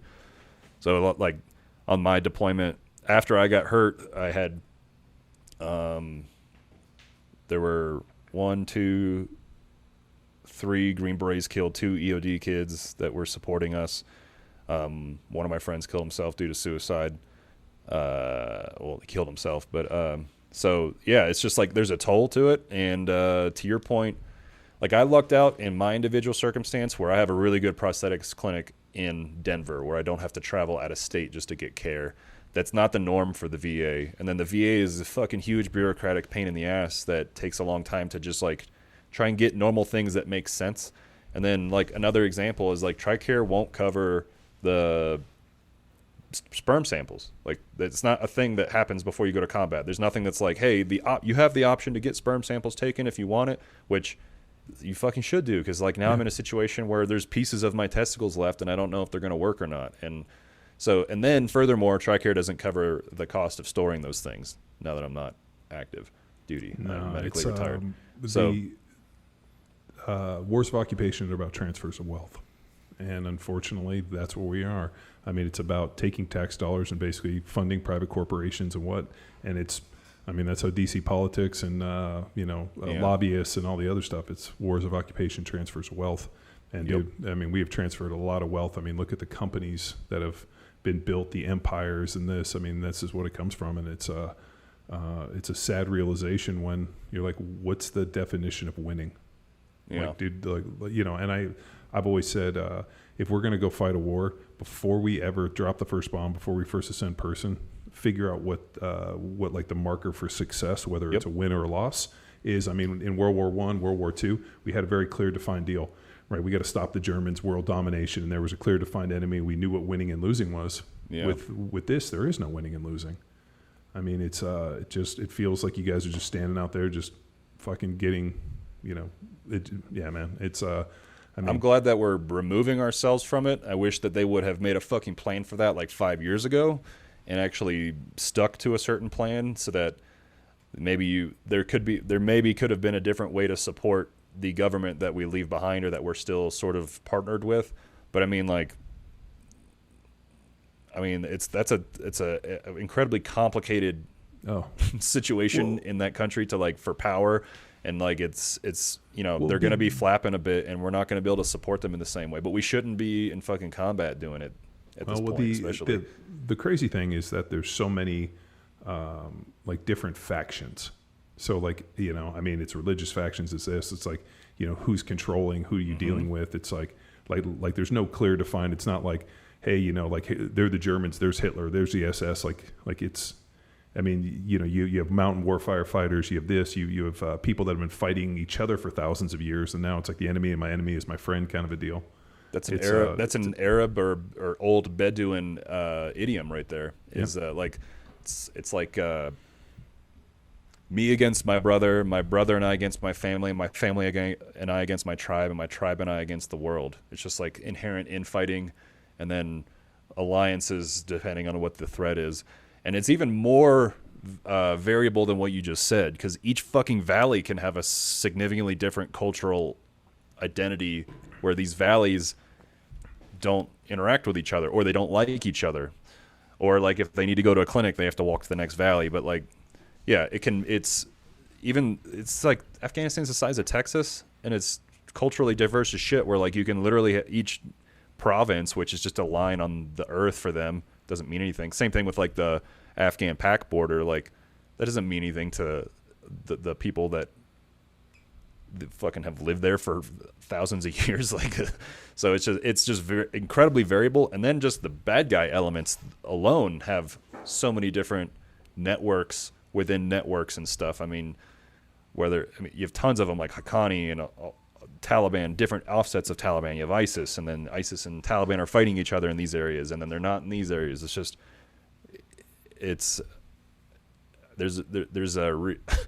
they survive, but there's a reason that they're in war all the time, and it's just the war never stops for them, and so they constantly are just infighting to salvage what you can. Peace? You can go back to the Bible, and those people were still fighting. You're talking about thousands of years of warfare, which to this day, just seeing what that did in terms of destroying the Soviet Union and the money that they put in, and they never won that. Yeah. And they were a hell of a lot more brutal than we are. The Russians had zero qualms. There was no Geneva Convention, and hey, so and so did this, we're gonna come back and try. And yet we thought we could go over there and do it. It's a bad deal. Yeah, because I studied all the tactics from the Soviet era, both from the Mujahideen but also the Russian standpoint. Yeah, they would that attack helicopter that's in Rambo. They would just have one of those in the front of their convoy and look for they could never really find them because ambushes come from green zones and they hide and stuff. But if they saw people, just murder the shit out of them. Yeah. But going through all this, I wasn't a warmonger before. If I was going to be in combat, then I was then I'm going to fucking do combat. And that's if you're going to tell me to go do this mission, then I'm going to I was the one that was reconning by fire. I'm going to shoot grenades, and that's why I'm alive, I think, in certain instances. But so regarding my foreign policy or whatever, or my philosophy in general that affects my idea of foreign policy, I would want to see the world and societies in general continuing to improve and improve that floor of living conditions, and then also get to the point where useless violence isn't necessary, because I've been subjected to I've been blown apart and somehow fucking lived through it, and I got to deal with that now for the rest of my life. But I would want to hope to share some of the experiences from that, so that other people don't feel the need to have to go through something like that to get it. Because for me, it's I just life is this precious thing. It's amazing, and I'm here and I get to cultivate relationships, and I want to express connection and joy, and stick around and be silly, but have fun and love people. And like violence, when necessary, is something that I can always do, and I can always like turn that switch on because I'm also trained to do it. But like I want to live in peace and at ease, and I would want other people to enjoy that and not have to worry about those things. And it's this weird thing because it's like with society, how much, because you mentioned something earlier about essentially a stress inoculation. I think like with kids being in pain or something when they're younger, but like what level of exposure of like bad shit is going to prepare you to be hardy, but not, not, how can you do that in a society that doesn't have to face that? Because other societies, like in Afghanistan, there are fucking mud huts everywhere. Like there was a little girl, I remember it vividly. We were coming home from a mission. We had like dropped some bombs and killed like 10, and it was snowing, and we could have stayed out there. And there were like ridge lines around us, and there was no ISR or medevac. And I was like, and my team sergeant and I were talking. I was like, this is fucking, like, if we get fucked up here, we're fucked. Like, let's get out of here. So we were driving back. It was raining and snowing, and there was a little girl. She was like 3. And she was standing on this rock, and I was in the window of my little Humvee thing, and she was barefoot. It was like fucking 40 degrees and raining and wet sleet and snow accumulating on the ground. And she was just standing there. They were waving because they wanted to say, like, thanks for killing the ISIS and liberating our village and shit like that. But I just remember, like, anybody could have been born as her and been like this shoeless fucking girl that is just dealing with being in Afghanistan. And then, so yeah, I would just want everybody, to put the effort in, if we have the means, to like help, improve malaria in the world where people don't have to die from unnecessary things. Because suffering is a part of life. It doesn't mean that we have to like suffer more than we need to. I mean, like the ethnic genocide stuff that happens in Africa. Whenever you hear about that, is like, I mean, like the ethnic cleansing. Like they don't even put that shit on the news. I mean, if you ever want to like legitimately figure out what's going on in the world, you're not going to get it in the U.S. because we're too busy talking about the Kardashians and COVID and fucking a bunch of other nonsense. And but yeah, I mean, there's terrible things that happen around the world, and you're like, man, don't we have the ability to at least like make sure that everybody has the, and I always think we're so lucky in this country. We're born with, life, liberty, and the pursuit of happiness, and realize how few people actually have that.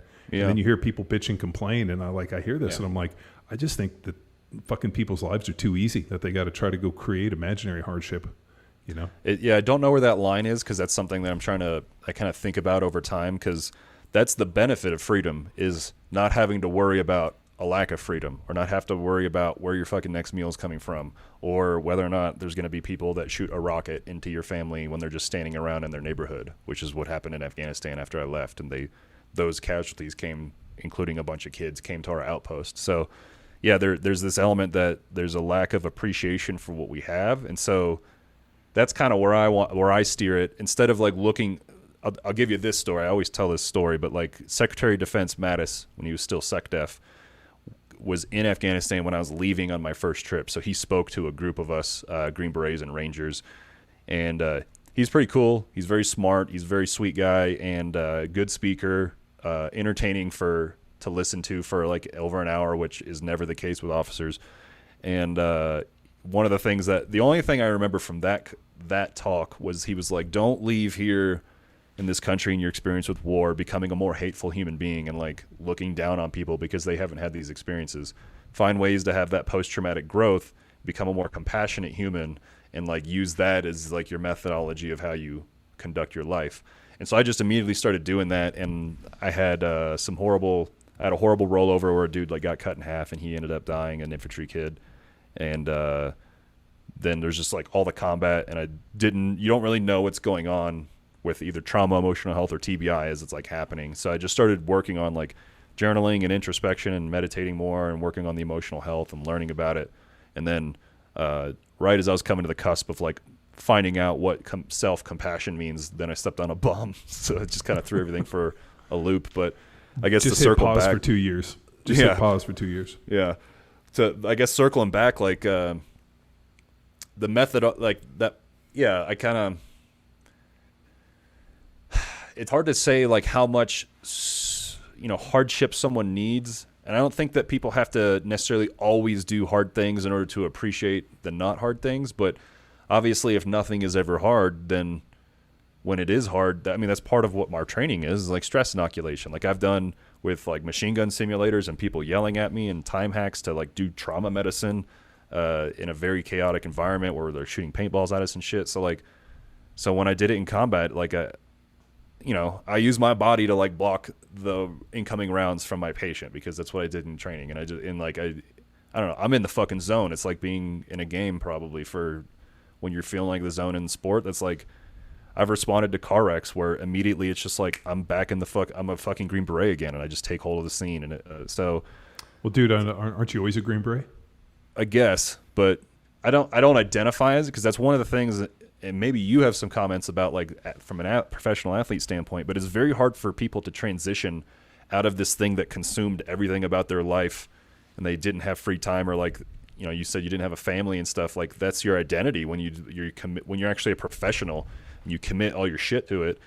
And then you have to leave that occupation and like now your life is different. Like immediately I was like, well, that's over. I always kind of looked at like I've told these guys like I've had multiple like if the rock, like I always joke, if the rock is heading towards us and we see it, I'll probably be like, just take a seat and be like, it was a great life. Like the Rock? Well, yeah, like Rock Dwayne Johnson or Big Meteor, the one the guy that killed the imaginary dinosaurs, right? Which is what he calls his right biceps, Big Meteor. So, like, I always look at like you get a chance to live many lives.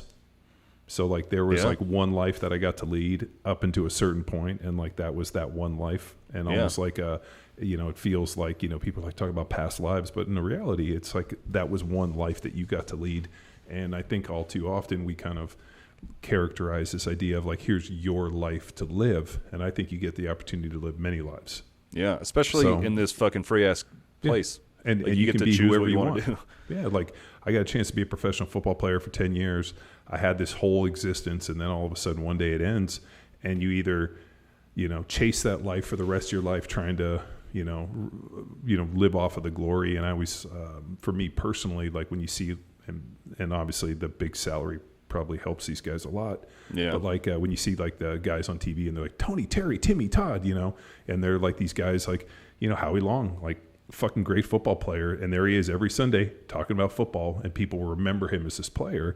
And I'm sure he's gone off and done other things, but like like what is Terry Bradshaw? Like, are people going to remember Terry Bradshaw for what he's done later in life, or they just remember him as the Pittsburgh quarterback? And dude, my mom remembers him from whatever movie he was in. She loves him. Howie Long was also an actor. Yeah, he was in a bad movie. It was like some like weird helicopter fire thing. Yeah. But like there's a situation where he's just living his best life, and this is what he's doing. So like, good on them. Yeah. But I think you get a chance to reinvent yourself and live multiple lives. Yeah. So I mean, you had, you were, Ripatu and 70s big, and then that life ended, and then you got a chance to go be a Green Beret, and like, now that life is transitioned, and now you're in this next period of your life. And the only thing I'm like, as you were talking, I'm like, why haven't you gone to med school? Like when are you a doctor? I'll tell you what. I'm going to circle back because I have a funny story that, especially for Tex to hear about you, that I remember something from back in the day. But first thing is that I'm not doing school anymore. Like I had to do like 3 years of training just to become a Green Beret, and then life was training, and then things were really hard. So I'm basically going to take it pretty easy. What I could do is I could almost laterally go into like physician's assistant type program, like a PA program. You should be a trauma. You should be a trauma surgeon, or like a dude in the what do you call it, like the trauma unit when they bring people in. Like that to me seems like, and I'm sure maybe you don't want. I could do that. I could do that, but I don't think I'd want to, because I'm not going to work for anybody ever again. And then, I'm like. My girlfriend, who probably going to become my wife eventually, she's a surgeon, so she's going to have a very high. She has a very high time yield job, and like a lot of stress and stuff. And I know what all that was about. So like my job, and it's only recently, a few months ago, gotten to the point where I'm like, I think I'm finally fucking mostly healed, and like now I'm not like getting ravaged and tormented by this shit. So like I can't even stand up long enough to. After 15, 20 minutes, I got to sit down. So the surgeon thing, I'd have to have some sort of Mission Impossible harness if I was going to do surgery. But all that being said, I'm not interested in more schooling. And then I love medicine, but like I wouldn't want to do it as like even a part-time job. I would if I was a PA, I'd want to be like, I want to do this like once a week or like set my own boundaries. But it's just, I'm not interested in doing extra like work and in school and stuff, because it's just like my job has been healing physically and emotionally, especially, and learning how to do that stuff. And then kind of like now I'm kind of pivoting back towards that synthesizing information and putting it out for people. And that's kind of where that whole like 2-year period after the blast was like a phase of like healing. And now I'm finally medically retired in this January. So I haven't even been out that long. So now it's kind of like figuring out what this next part is. And it's like, even if it's 1 to 2 years of figuring it out, and then cruising with it. But I think that your philosophy on those periods of life where you can kind of reinvent yourself, that's a great one to have, and almost like should be taught on the front end of like a soft or like or a professional athlete job, because having like help, like influencing someone to cultivate the other things in life is going to be important for them maintaining their sanity and shit, but then it helps them with that transition. So back to the story. I remember you were in the Rips gym, and I had a kid I was training, and you didn't know his age. And I'm trying to figure out if it's funnier to tell you the age on the front or the back of the story. But he was kind of like, kind of mopey. And you know how, and let me set the stage for everyone else. I think there were no females in the gym. And then John has a way of joking around that is really funny and makes fun of people and stuff. And I love that stuff. And in this situation, there's a kid, you didn't know his age, which was plus or minus, like, let's say 5 or 10 years, right?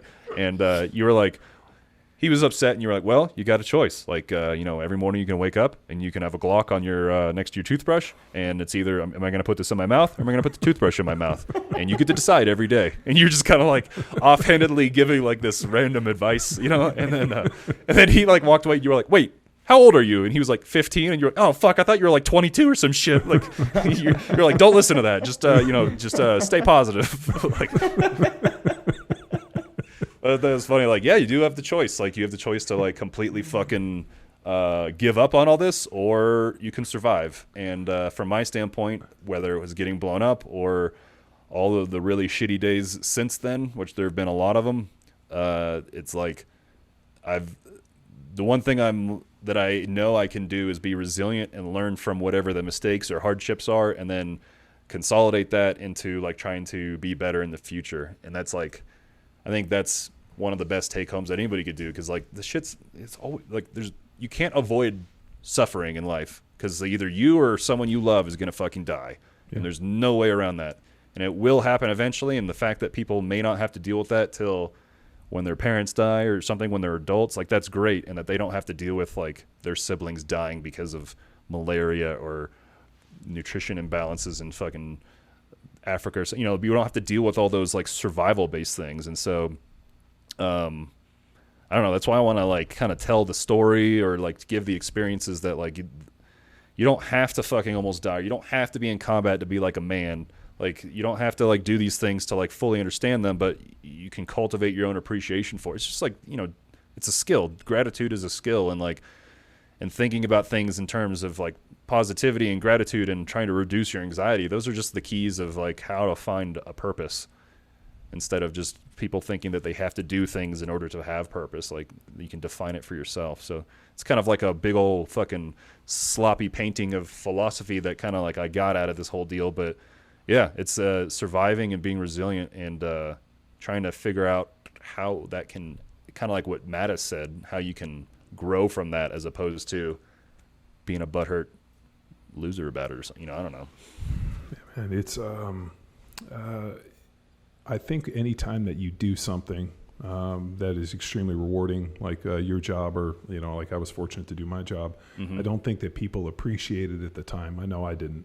Like, it was just what we were doing, and I just like lifting weights and getting paid to go out and fucking beat people's asses. Like, I didn't appreciate like the influence. I didn't appreciate like how much pride and like love that my dad took in like coming to these games.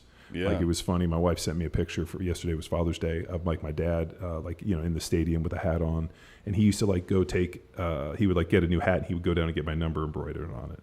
And so just like, stupid shit. Yeah. But like, never like really appreciating like how much he, I invited him to every single game. I used to fly him out to a bunch of games, and he loved it. And but like that appreciation, and I think when you're in the fight, like in doing it, like you're just kind of not trying to survive, but you're just trying to live your life the best way that you can, and trying to like kind of maximize. And it's only once it stops, like you can't necessarily appreciate the merry-go-round or the roller coaster until after where you like think about it and you're like, holy shit, what about this piece? What about this piece? If not, you just keep going. And I think you got to give it space to breathe. Like you got to step away from it. And for me personally, I was fortunate I got to play 10 years, and I still feel that my career got cut short. I felt I could have done it for another 2 or 4 or 5 years. And I felt that when I got hurt, that I still had a lot left in me. And then all of a sudden, like the opportunity wasn't there anymore. And it took me a couple years. It took me like 4 or 5 years to even be able to go watch football again.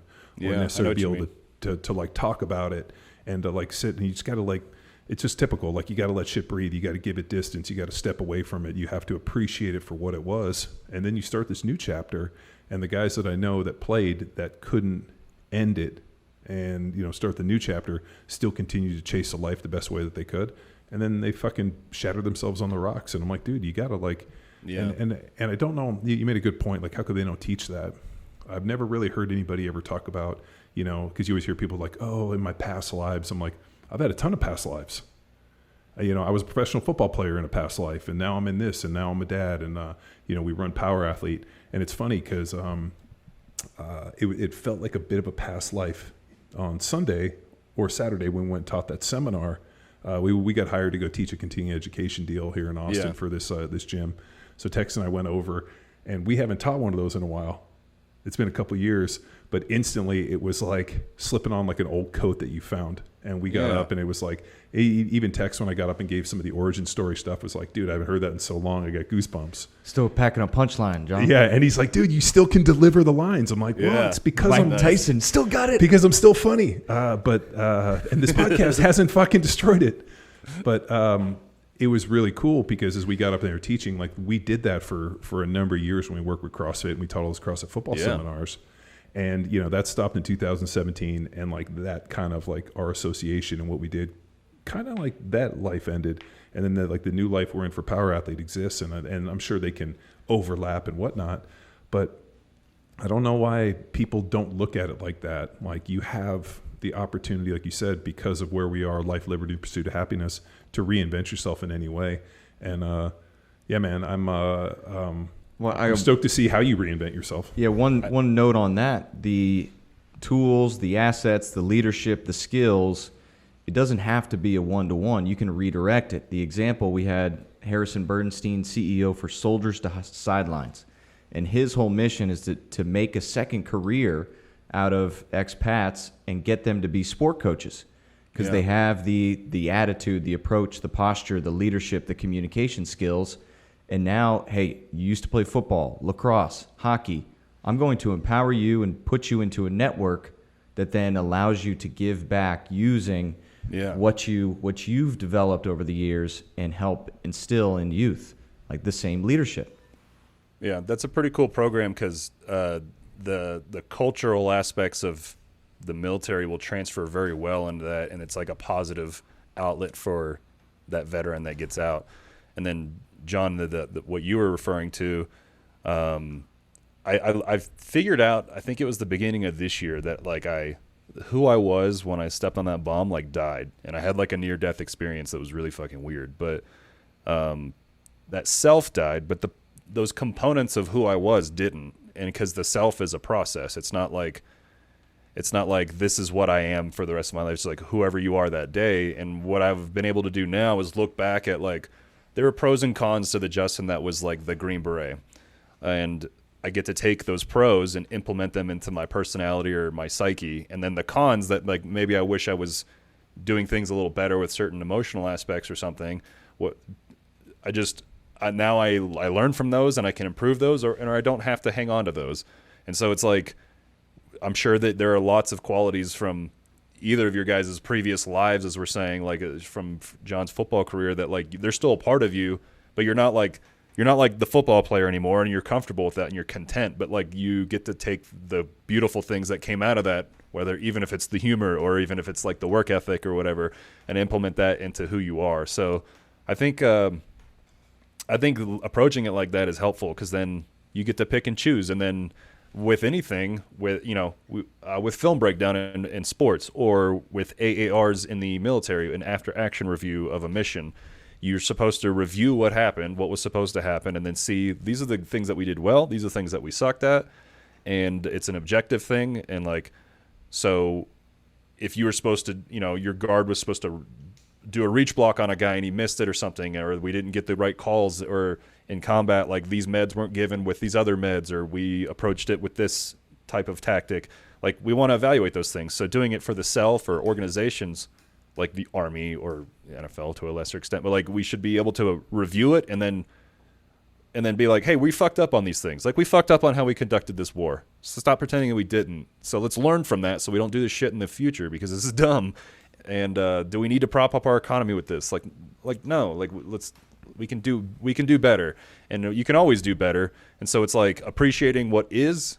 So it's not just like browbeating yourself for not doing better, and then incorporating those lessons of what we can improve. And all of that is just a way to say, like, I taking pieces of the past. I mean, that's how you grow, right? I mean, that's how you are who you are in a moment, is like properly reflecting or properly like exhibiting all of your past selves in like a singular moment type thing. And so, yeah, I like both of those, with the transition of the military that you were talking about, Tex, and then that whole concept of, yeah, I think it should be taught. There's a vacuum there. It needs to be filled.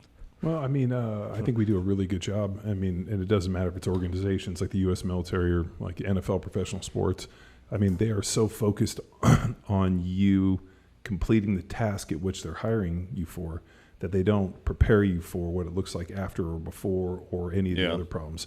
Like, hey, let me just hand this kid a bunch of money, and like how are we managing it? What are they doing? And you see, people get fucked up and they do some dumb stuff, and there's never any kind of coaching. But at the end of the day, they are, well, I mean, the NFL is a for-profit business, and we're just little pawn pieces in some old rich guy, as Tom Odrak told me. What did he say? It was never forget that you get paid money.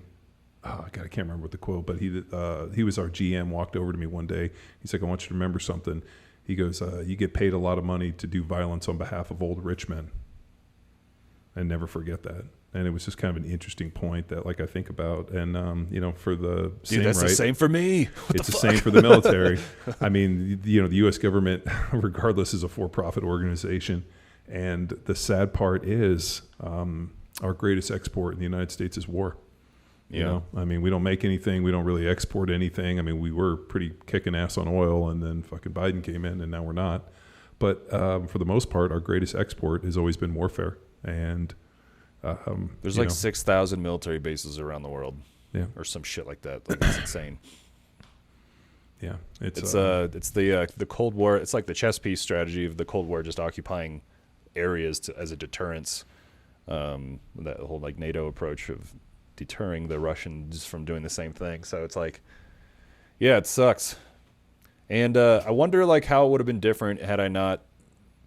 I don't know. Like I had this like gaping hole of like wanting to like do something or test myself, or I don't think the word toxic masculinity is something that I like hearing, but like there is like an element to like overly masculine from the 80s, especially, growing up. I was born in the 80s, so I didn't necessarily grow up too much there, but like that weird hyper aggressive but like business oriented approach that was also still pretty hardcore misogynistic, and kind of like a very weird way of like, as the economy expanded after all those decades of warfare and shit, is just, I wonder how it would have been different if all that stuff was different, and our approach to warfare and essentially our propaganda about the warfare would have been different. And then furthermore, if we are going to conduct war, like you said, let's have a plan. It's like really dumb when you think about it. Like, we're going to have a plan, and we should like know exactly why these dudes are dying. Cause like I have friends that got killed, and like Why? if this was managed differently, would they be here right now? And that matters to their families. There's Gold Star wives, there's kids, like, that shit matters. So, well, at least things are all right today, right? Yeah. No. Well, I mean, it's like I sometimes think, when you think of these huge concepts, they get overwhelming. Like it's, and I go back to Andy Stump's talk that he gave at Power at the Symposium years ago about little dominoes, just waking up each day and trying to accomplish one task. And he gave a great talk about how he got through Buds, that everybody's like, oh, I want to finish Buds. He's like, I want to get through tomorrow. Well, I just even want to get less than a meal every 6 hours. Yeah. I just want to get to the meal. And then you just set up a whole bunch of little dominoes, and then all of a sudden you get momentum. And I think with a lot of stuff, and especially in your situation, there was probably like, hey, I want to get back, but then it's like, hey, here's my next milestone. I want to get to this. I want to get to this. And then here you are 2 years later, and you've accomplished so much coming back from this injury that you're almost like, now what do I do? Now you got to probably set another big goal and start knocking down little dominoes. Yeah, I started making the joke on the day after I got blown up when a few of my teammates came and saw me in Bagram, and I still had one foot, but one of them was clearly gone, and I was just like, well, you got to put one foot in front of the other, even if you ain't got any. And I said it probably every 3 minutes because I was on ketamine and don't remember anything. But yeah, those little dumb sayings are a little different, especially when they have a double or triple entendre. But like literally just putting a foot in front of the other. Like I've been in land nav situations where I'm like, if I don't get all these points today, like I'm gonna get fucking failed out of this shit. And so it's just like personally I have a knack for like when shit is going really awful or absurd, or there's like these really intense situations, or I'm faced with failure, in other words, then I figure it out and accomplish whatever the fucking task is. And obviously when you do that, you can't be worried about the shit that happens after it. You just have to funnel it into right now. Like this is, that's why guys probably guys and some girls like combat, is because there is no past and future when you're doing it. It's like one of the more mindful things you can do. It's just not helpful in a mindful way, but like when you're in the zone of anything, you're all you're doing is you're being present with the moment. And so I think cultivating that helps with like meditation and shit. But like, yeah, there's no past or future. You just accomplish the shit. And then in the military, we have those phrases. I'm sure you've heard it from like Stumpf or anything or anybody like that, where you have your targets. You have your 300-meter targets, your 100s, 50s. Like if you have a 5-meter target, you shoot that shit first, and then you go to the next farthest one and the next farthest. So you have the things that come up to you, but you want to, like in your planning for that shooting iteration, you're like, I'm going to have a 300-meter. I'll have to hit it at the end. But I guess what I'm saying is you can plan out what you need to do time-wise, and that's normal, like goal setting and accomplishing it. But it's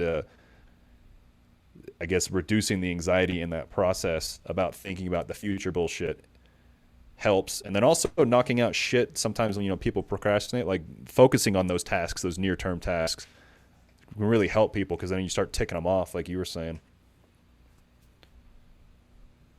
But I think that, yeah, one foot in front of the other. I mean, because if you just survive a day, because like sometimes days suck, right? Like all of us are going to have a day that is like fucking, it's going to be the worst day of our life, whether that's in the past or in the future, but you're going to have the next worst day of your life at some point in the future. And like surviving that day is the first order of business. And like sometimes if it's an emotional health issue, like with guys that have TBIs or emotional health or trauma issues, or anybody, not just guys, but like when you're faced with that, like getting through that day, like they're not all going to be like that. The shit doesn't last forever. The bullshit isn't going to last forever. Just like conditioning in football or like horrible things in selection, like the shit won't last forever. And there's a one mentality of embrace the suck. I think that just means kind of be, not let the suck have an effect on you in the moment, but like that's different. That's easy physically and very hard emotionally. And just getting through a day or getting through a night, like when that sun comes up the next day, it's like it's different. And it's just like taking a step. Like each day is a step, and you get through the shitty steps and just keep. I don't know. You just have to keep going. And there's no. I don't know. Like people always ask about resiliency. You just have to like. I don't know. You just have to keep fucking going. That's all you can do, and trying to improve.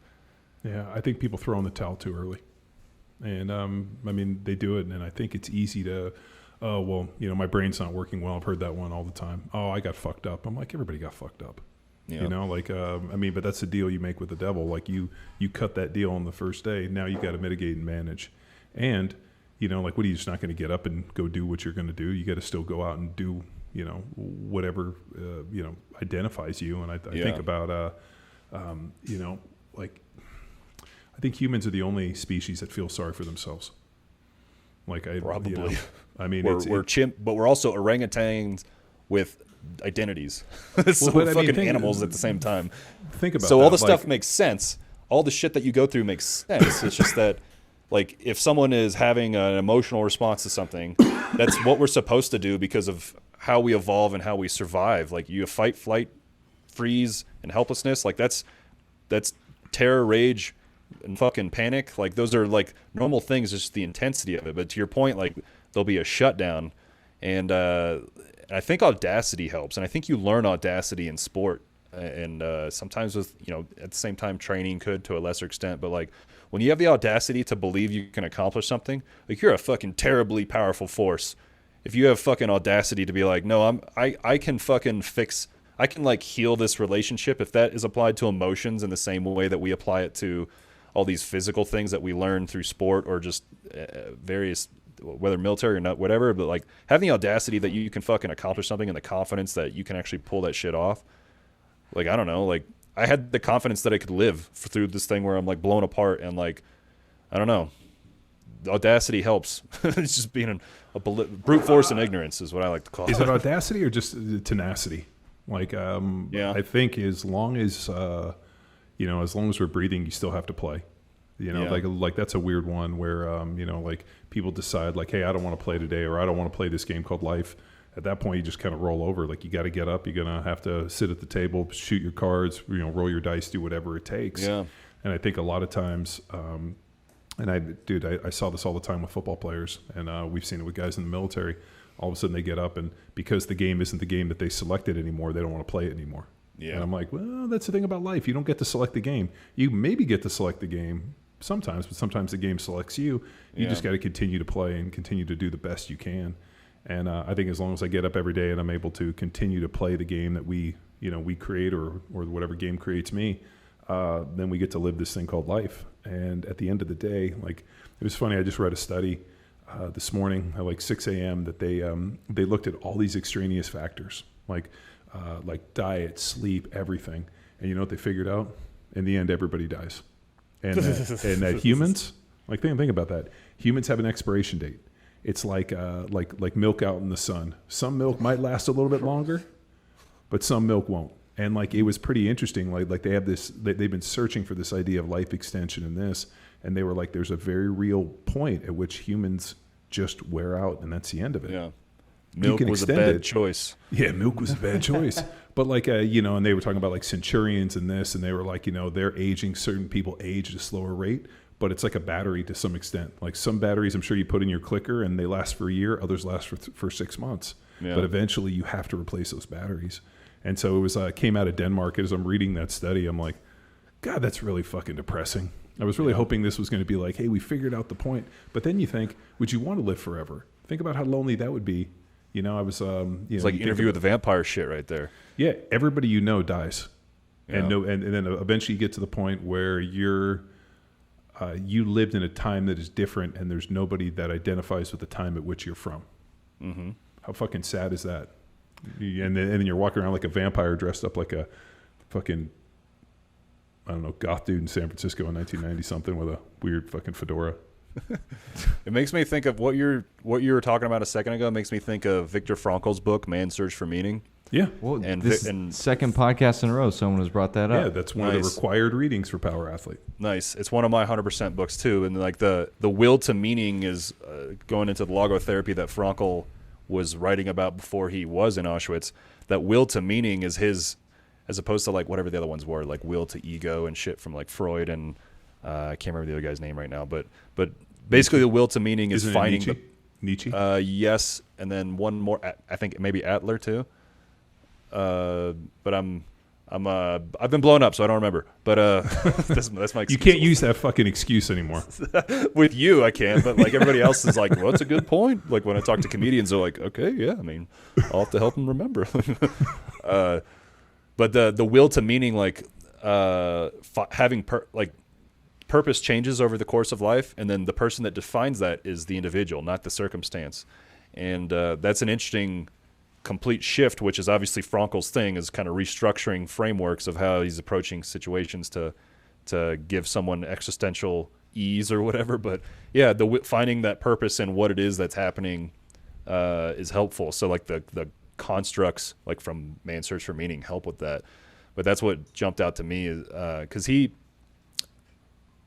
forget what phrase you said, but he had to like make the decision of whether or not he wanted to try and live or not. And when people gave up, like you were alluding to, they would fucking die in like a day. Like he saw it all the time, and he talks about it in that book, and you guys have read it. So like, yeah, like if also survival books, if you've ever read anything like about people in the mountains or on the ocean boat or something that are in survival situations, when they fucking give up, they're out. So it's like there's this weird like mind.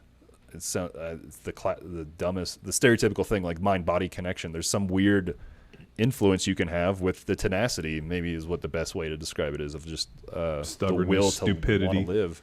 Yeah, just blind fucking direction. I mean, like I was saying, like I've seen this for years, and dude, I saw it yesterday when I'm gonna fucking talk about playing pickleball. It's fucking hot out there, and the guy I'm playing, all of a sudden he's bending over trying to catch his breath, squatting down, and he keeps telling me how tired he is. And at that point, I just literally sped up the speed of the game, and just fucking tried like I was hitting serves. I was trying to like make him run because I knew he was fucking broken, and I knew he wouldn't last. And it's like in your ping pong table, someone has a shitty backhand, and you're like, I'm going to expose the shit out of that now. But I mean, the minute that you tell and you kind of admit to yourself that I'm tired, it's hot, and you start creating all these excuses, all of a sudden at that point you're fucking broken. Like I never would do it when on these god awful days, and dude, it's nothing compared to what you went through. But like you're out there banging in this, and guys would be like, oh, it's so hot. I'm like, don't even notice it. I'm not even gonna let that negativity enter. Like I'm not even gonna let you know I'm tired. I'm never gonna let on, because I always felt that once you started acknowledging that stuff and admitting it to other people, then you were already broken. And I think with a lot of that stuff, I mean, the mind's a powerful thing, and I think we can persevere through a lot of shit as long as you're able to, just like you said, put one foot in front of the other, get up, keep going. So I like to joke around too, because joking around can almost like acknowledge the suffering that you're going through, especially in a group environment. So an example in football would be like, dude, this fucking it's kind of hot, huh? You a little hot over there, boy? Like you kind of like give someone a hard time, but like, I mean, like, or getting shot at, I'm like, dude, this fucking sucks. And I'm like trying to dick around. And so I like that method too, because then you have the team dynamics thing. And that's obviously, you could probably have hours talking about that. But like team dynamics is humor alleviates a lot of shit. Yeah. Like if you can laugh about some stuff. Yeah. Like I always wonder, and we were bringing up that book, like you're talking about Auschwitz. Like I always wonder, did anybody ever laugh? Like was laughter ever heard in that? Like did they sit around like, I mean, like is the pictures, like I saw a statistic that like it was like 80% of millennials don't believe the Holocaust happened. I'm like, then they need to fucking take those people and send them to Germany, because those places are still standing. Yeah. I mean, I got a chance to visit it. We went to Nuremberg and got to see all of that. But I mean, to see the pictures of those scarecrows and those people, and like you think like, how could a human do that to another human? And then you think about like the buying in of ideology over humanity, and you can get all in super deep on that. But at the end of the day, I just think like, was there ever like a flower, like they were walking and there was just a random, wildflower? Did anybody ever laugh? Dude. Like, was there a joke? Because I think he mentions a sunset in one of the scenes where they all just go out and look at it or something, doesn't he? Yeah. Like something like that. Yeah. But the simulated, this will be more of an off-air conversation, but the simulated POW environment that I was in, I wasn't there very long, like 5 days, hadn't eaten in like 10, didn't sleep in like 5 days, but that wasn't real. So I was able to joke around there. And, but I don't know, like, probably, I would say that not everybody probably jokes around in those situations, but the people that do probably really help others and themselves, because one of the things I have, not a mantra, but like a kind of a react to contact thing for me is to make light of it, of something. And so if I'm getting faced and I feel those, I have the awareness to feel when my emotions are getting spiked, if they're trauma induced or not. And I can feel them start percolating in my body. And then if it's like being irritated, I'll be like, well, make light of it. And so whether that's with the pee-pee joke or, like just being like, oh, whatever, this doesn't really matter, I guess, in the grand scheme of things. Either way, like I just try and make light of it. And you would hope that there'd be a few laughs every now and then in Auschwitz, but they're probably few and far between because starving sucks. Yeah. That shit sucks. Yeah, it's yeah, dude. What like an amazing fucking person that can endure that. Like that's a whole different deal. I mean, like, yeah, it's fucking crazy the atrocities that man has created or has inflicted upon other man. And like, yeah, I've always said, like, what gets scary for me is when people abandon humanity for ideology, because ideology allows you to do that shit to people. Like, yeah. I mean, I was reading about, like the ethnic genocide happening in Africa. Well, this group is not of our origin, so then they're not human, so we just got to get rid of them. Yeah. And it allows people to do fucked up shit because it allows them to subscribe to something bigger and being like, no, it's another person. Yeah. Like, so I'd like to see that improve because especially for a while in the last 2 years, like seeing people as individuals or groups of people suffer, like I had a different empathy for that. And whether it's like disabled people or just like someone that would be having a certain label, like I kind of like empathize with them, and it allows me to, I feel like it's allowed me to not only implement that humanist approach, but also see different sides of an issue where it's not left-wing, right-wing oriented. It's like, yes, I can understand this argument over here with whatever fringe we're talking about. I don't agree with it and think it's fucking stupid, but like I understand their point. I understand these people's points. Their tactics are shitty. So it allows me, like that empathy of like humans allows me to want to help them in a different way. Not that I can, but to want to help society facilitate helping them, but also like do it in a way that's not fucking dumb in general. And maybe just be a little more like implement good critical thinking about it. Cause I think compassion for self and others is like it's really helpful for being able to think through things. Cause then you're not framing it with not considering someone else, I guess, in their situation. Yeah. I think if anything, what the last year has taught us is that you can definitely use fear as the massive motivator and even the fear of the unknown. Oh, yeah. Like this is a case study. This is a research. Like people are going to write about this period in history. Oh, yeah. Based upon like this idea of like an imaginary fear that, here's this imaginary virus that might get you, might not. And you probably have to go get tested to even figure out if you have it. And we're going to somehow, separate ourselves and destroy economies and fucking end, huge parts of business and this and families. And, people are dying because they can't get in for some elective surgeries. And I mean, we're going to create all this out of, something that at the end of the day, I mean, it's mind blowing to me. And to see people who really subscribe to fear. Like the fear of the unknown, that I'm going to wear this mask that's going to somehow, and yet I'm going to attack people that don't. And it just, man, it's really, really interesting and scary for me that they can, and they, who's they, I don't know, but just that the powers that be can set this thing up. And whether it's accurate or not, I'm not saying that it's not, but like the fear of the unknown can be so powerful and can be weaponized in such an interesting way that it's like nothing I've like we'll ever see in our lifetimes, and people will write books and stories, and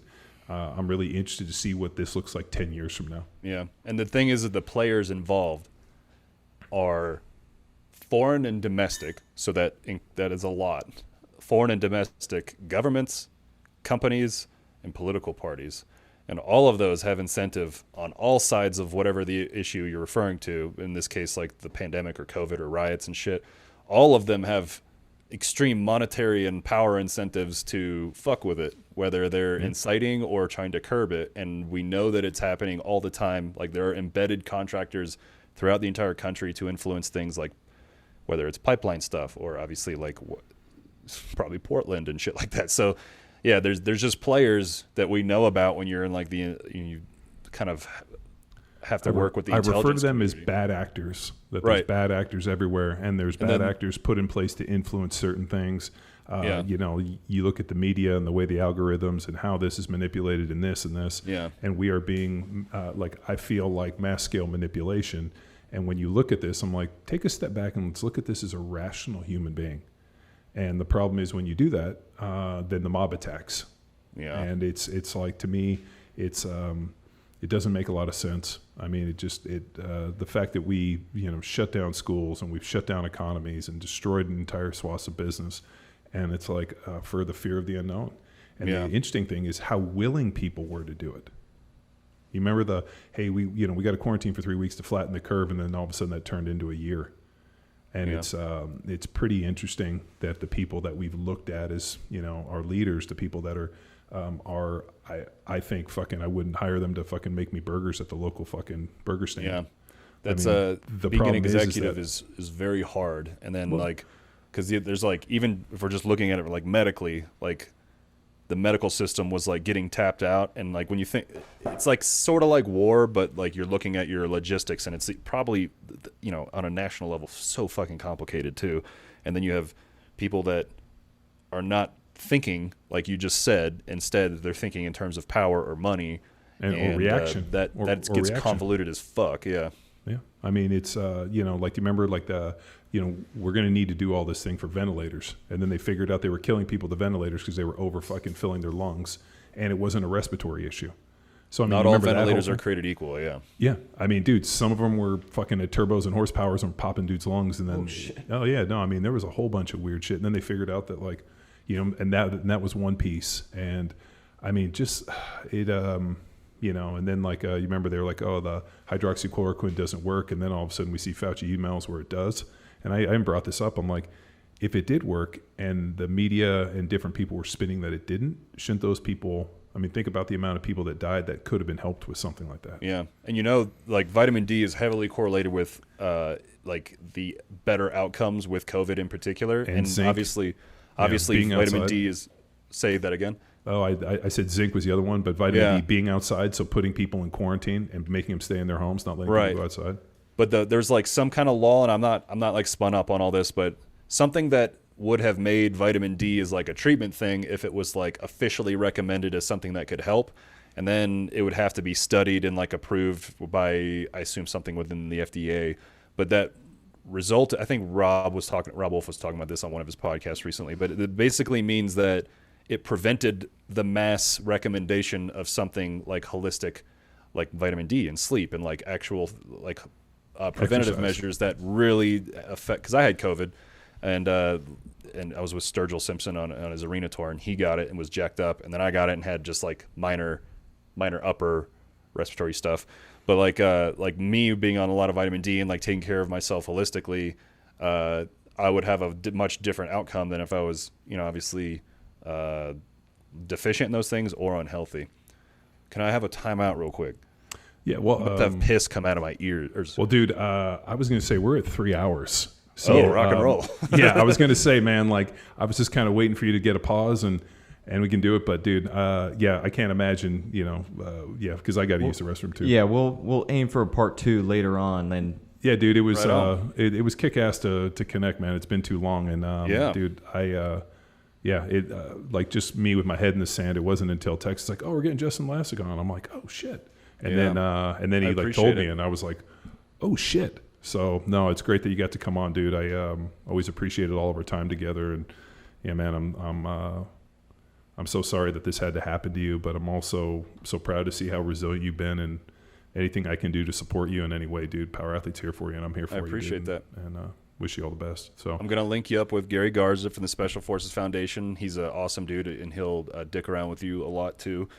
And then thanks for having me on this, and like maybe whether it's at one of your guys' events or like a winter Summer Strong type thing, like I'm sure that we'll see both of you sometime soon, because now this shit ain't on lockdown, so we can we do have a event in September for our Block Ones. If you got a little free time in September, we'd love to have you out and tell your story and interact with people, and it'd be great to see you.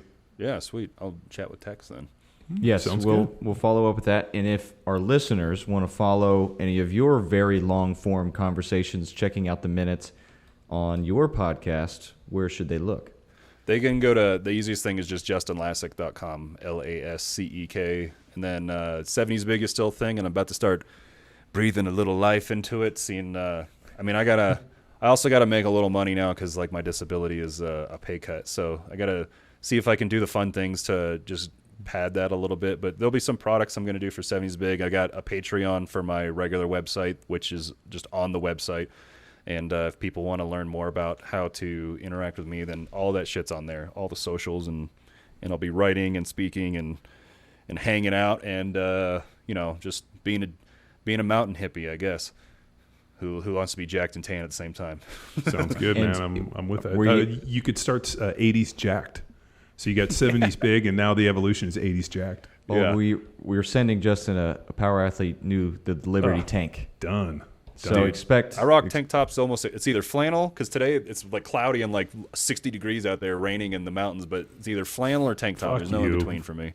Dude, we're about to be. Did you ever see? God, what was that movie with Vin Diesel? It wasn't. Was it Pitch? No, it wasn't Pitch Fast Black. 5? No, it wasn't Pitch Black. It was Riddick. It's the same character. When they're yeah. on like that, like a prison planet, and all of a sudden the sun comes up and scorches everybody, and they're like trying to. That's basically Texas. Yeah, you're not wrong. Every morning I was like, you're oh, just- this is Texas. Yeah. Well, not in September, Yeah, not in Justin. So September. you'll be fun. in luck. It's cool. Well, he used to live in Wichita Falls, so he knows what North Texas is like. At least where we live is actually palatable. That area is like the fucking devil's hand. That's like southern Oklahoma, though. To be fair to Texas. Yes, that's that's a bad deal. But dude, hey man, thanks for coming on Power Athlete Radio, and we'll be seeing you soon, amigo. Be good. Yeah, appreciate you guys. Take care. All right. Thank you. Train and I'm right on track. I'm smoking.